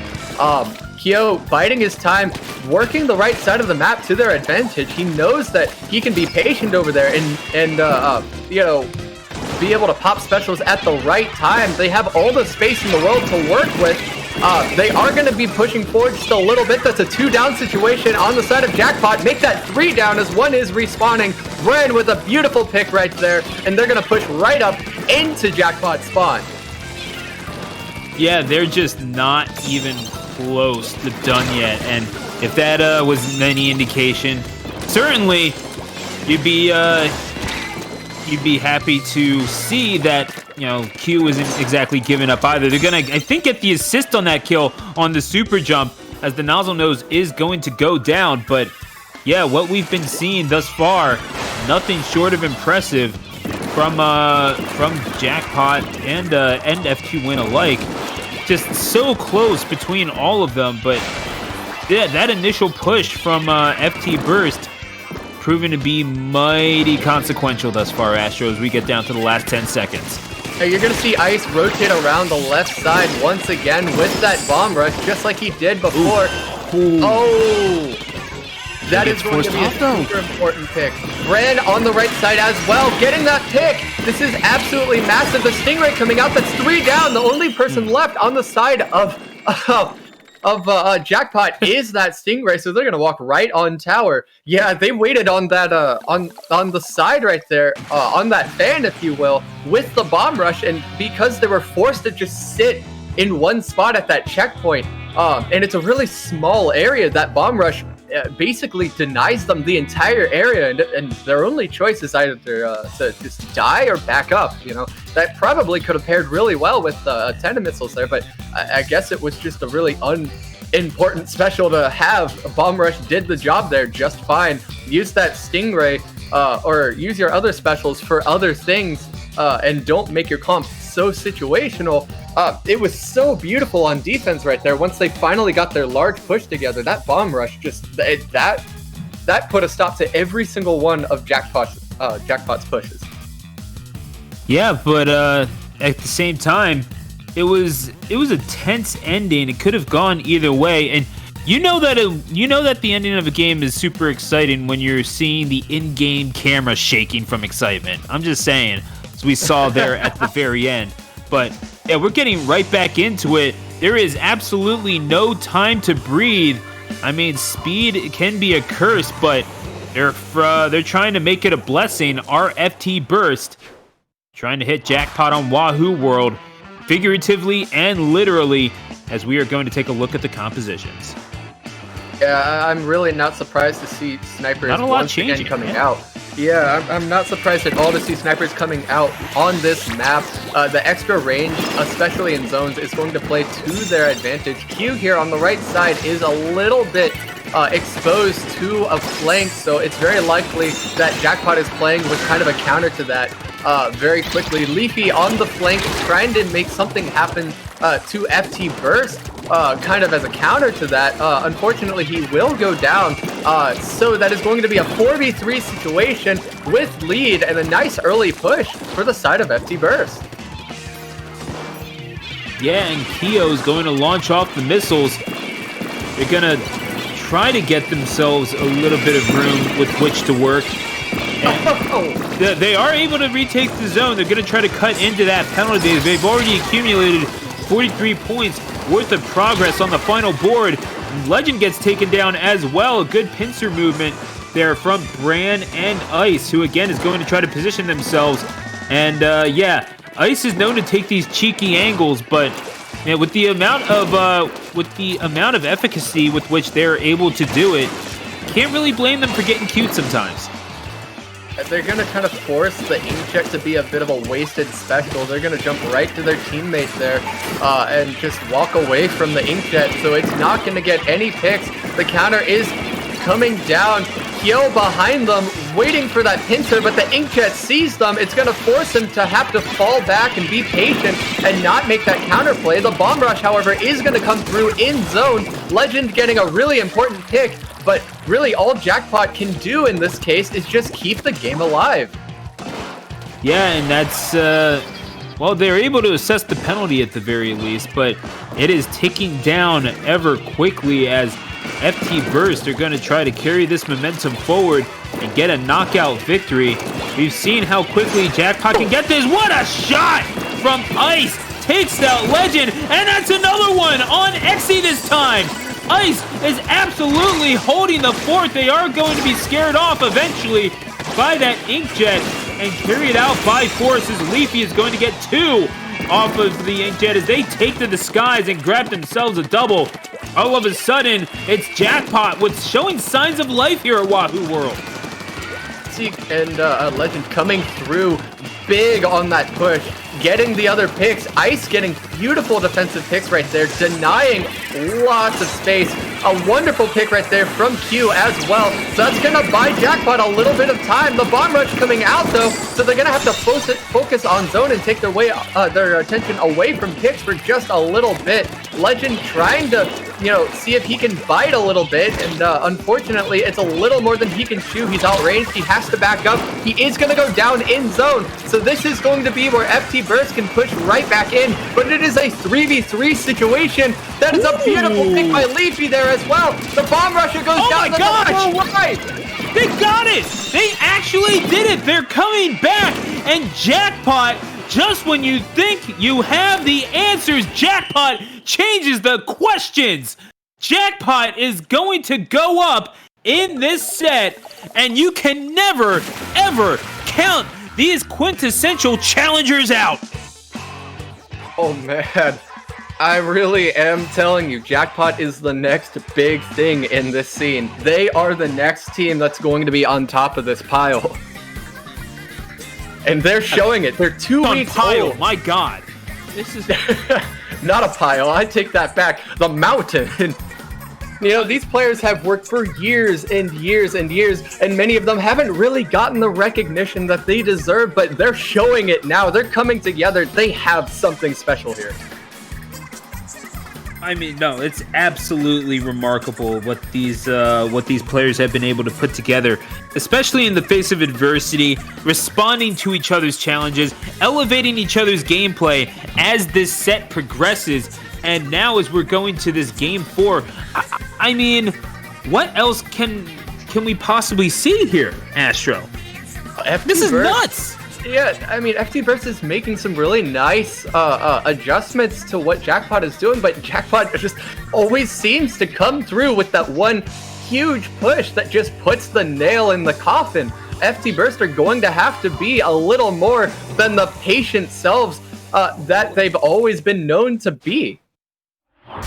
Yeah, but this is going to be Jackpot You know, they're hungry, and they're playing like they are. Hungry dogs run faster, and certainly this is Jackpot bearing their fangs, and they'll get another opportunity to do so on the fastest mode in the game. This is Rainmaker on Humpback Pump Track. Obviously, there's an optimal route to take, and they're no strangers to it, not shy about attempting it. They will be falling victim to that Stingray, but still 49 points of pressure being put onto the North American champions, the 6-time champions.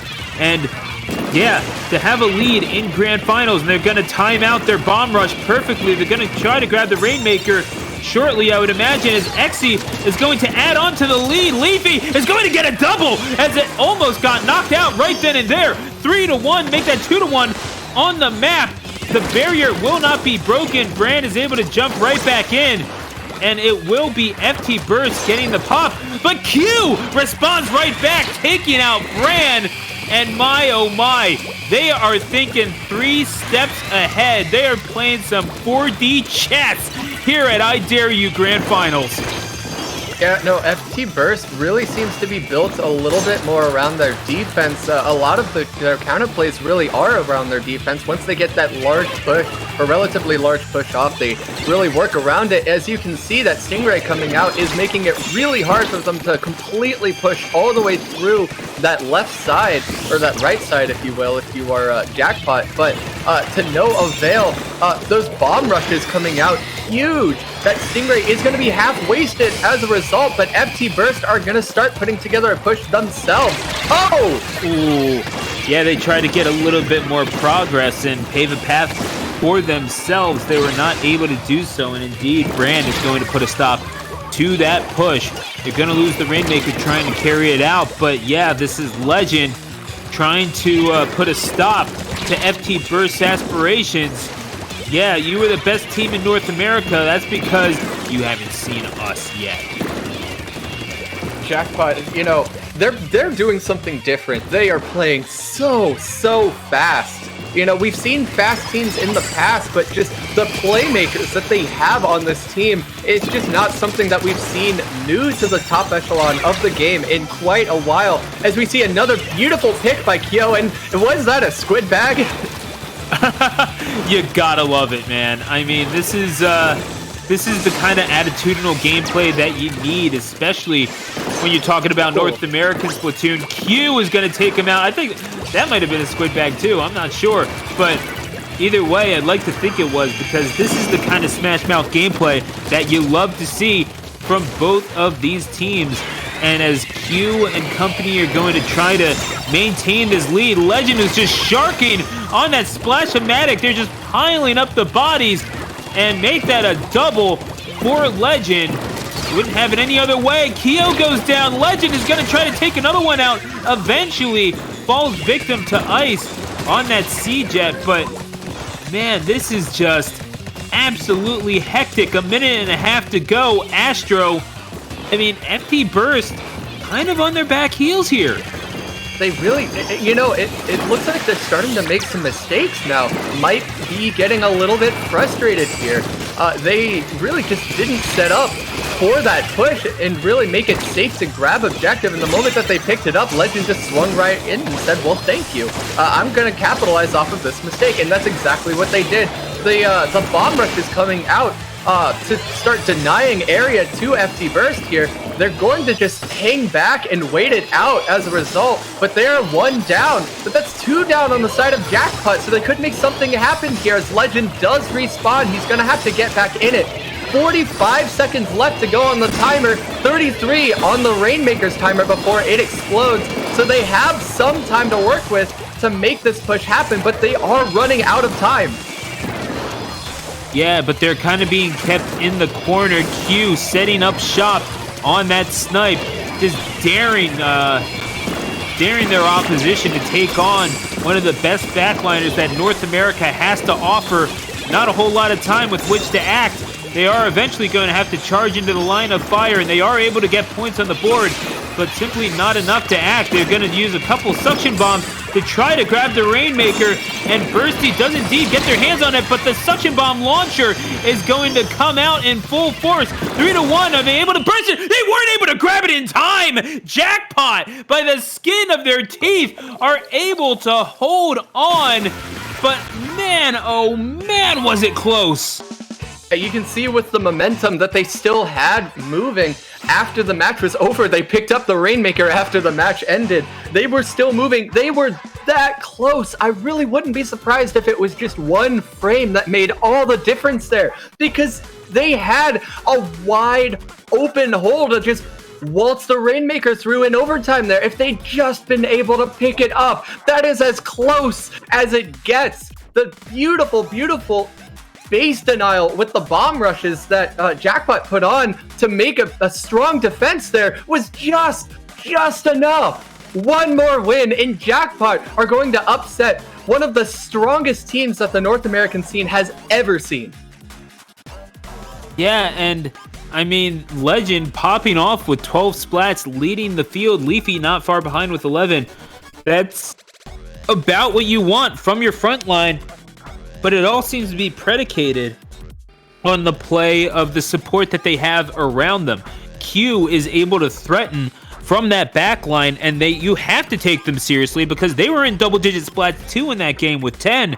Not to mention the defensive effort, being able to ink efficiently enough to get that suction bomb launcher off and delay the progress of FTBurst just enough so that they weren't able to grab that Rainmaker in time for the most part.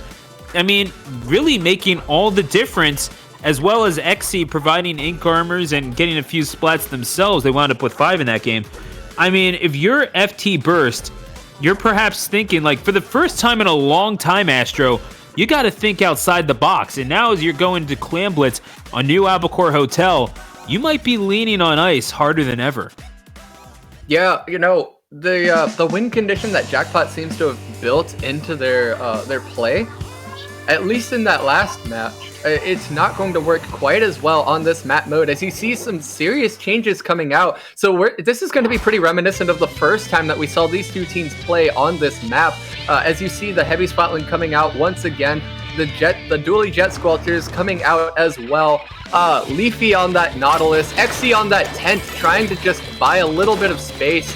He is not going to be able to open up on that right side quite yet. He's going to have to be a little more patient to do so. He's going to kind of walk right here into Calamity, as Tents do, and do his best to stay alive. But now he's actually doing his job because he forces that jump out and forces them to look at him. Yeah, XC going full support. Not even all that committed to getting splats in this game. You see them running double quick respawn, so they will just want to get back onto the field as quickly as possible and get in, provide a little bit of support with that shield, and indeed they will do so. That's 35 points on the board quickly for the challengers, who are now one game away from taking I Dare You Splatoon 2 bracket over FTBurst, as Q is going to try to line up a shot, and they're trying to make their run for glory from a distance, almost able to get the carrier of the Power Clam. I wasn't able to see who that was right offhand. Apologies for that, but XC, nevertheless, going right back to them, holding on with a few clams, just trying to avoid that ink storm. We're trying to see, like, going through the machinations of FTBurst. You see that they're trying to go through that right side, but it looks like Bursty is going to have to reassess as the Kraken goes down.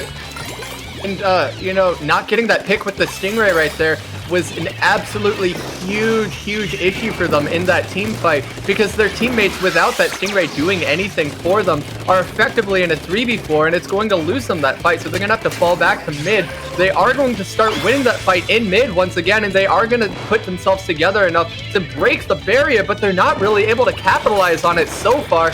Sniper Ice over here actually going down to the 10 Umbrella, who's going to close out the whole right side and set up yet another beacon. Those beacons are doing massive things for Jackpot here and speeding up the game for them on this map.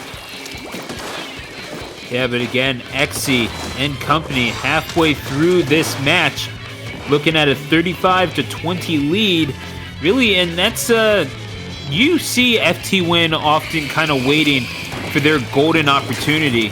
But now as they're extending just a little bit further, usually, I don't know, I kind of wonder if their patience has run out, if maybe they've been put off kilter for the most part by this team, an incredibly worthy team, by the way, that maybe just they've been put off enough to maybe forget about the fundamentals of what their team is predicated upon. Yeah, absolutely. Or it's not just that. It's also very possible that what Jackpot is doing is just frankly countering what FTBurst is built on. And as you see, the damage continues all the way down to 39, and very likely beyond. They have another clam to possibly keep this push open. They aren't going to be able to get it in, so their push is going to be stopped, but not before further damage is done. The torpedoes telling Brand exactly where the opponent is, but it's going to be to no avail because Legend was there as well. He comes up with the pick.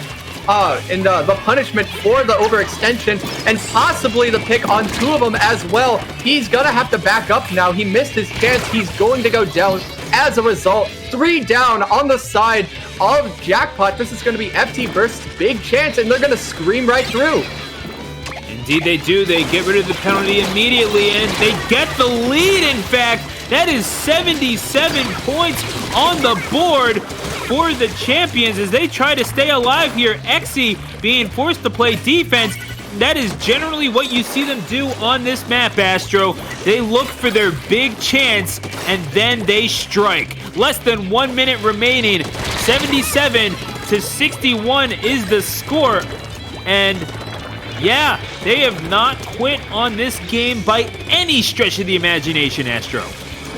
You know, XD right there just getting a little bit hungry and being punished immediately for it. That's exactly what these players do so well. If you get a little too hungry and you're able to... Oh man, another beautiful pick by Brand. If you're able to, if you're not able to really capitalize on that, and it is just you getting too hungry, you are going to go down. The baller is going to come in and get a beautiful pick on the otherwise very slow 10th, but Legend is going to be able to back out of the way. He's going to have to save that power clam now. He does, and he gets it in. He got the barrier break. Unbelievable. Leafy is going to try to take some heads. Is able to get Bursty. They can take the lead right here. And with that, they have hit the jackpot. They have beaten the perennial North American champions twice in one night. And that is an I Dare You championship earned by Jackpot. Q and Leafy combining for 22 splats in that one. Bursty leading the field with 13. What a team effort by Jackpot here tonight. Haven't seen a team like this in so long. A team with just such natural, I don't know how to put it. They just play together so well. Just something is so right off the bat with this group of players. They're doing everything right. There's just something so special about this group. Everything that they're doing, it just could not be outplayed. They are going to be the next big thing. I think, frankly, people might not recognize it yet, but I think behind the scenes, they really are already the next big thing. They really might be on top of the mountain already. That very well may be the case. However, I mean, we've seen FT Win answer adversity before.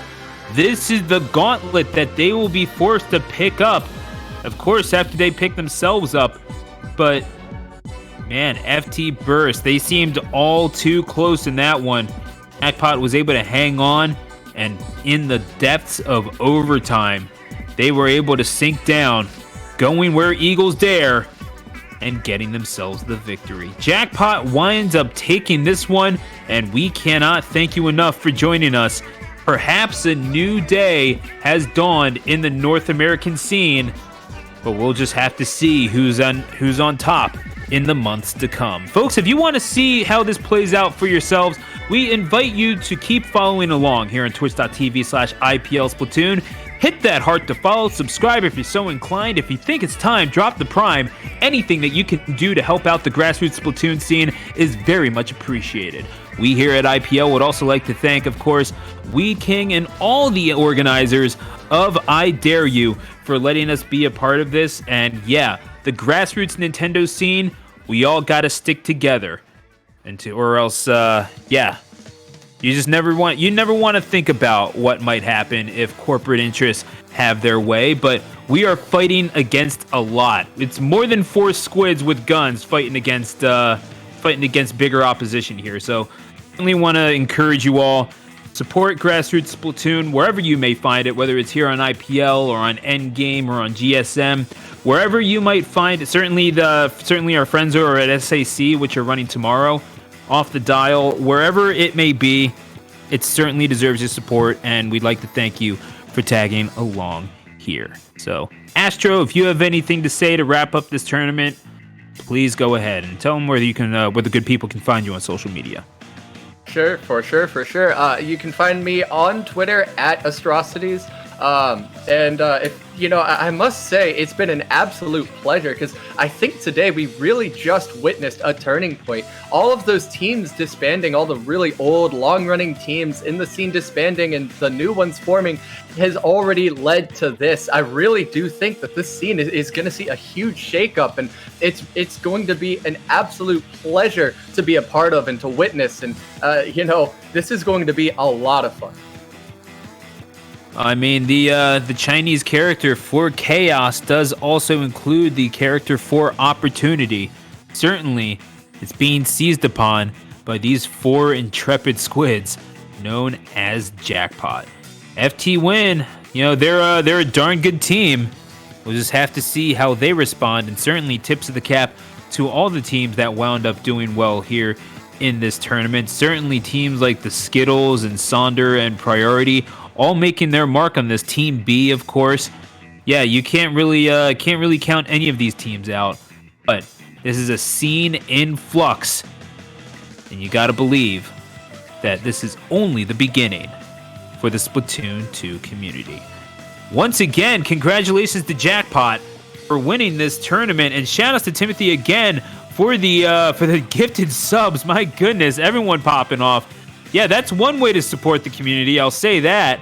That is pure gaming, folks. So, yeah, definitely shout-outs to them, and we're going to see you on the flip side. Be sure to join us once again here on twitch.tv/IPL Splatoon as the story of the Splatoon grassroots community unfolds before your very eyes. So, for all of us here at Inkling Performance Labs and I Dare You, I'm Stu the announcer, saying good night. And until we meet again, happy splatting.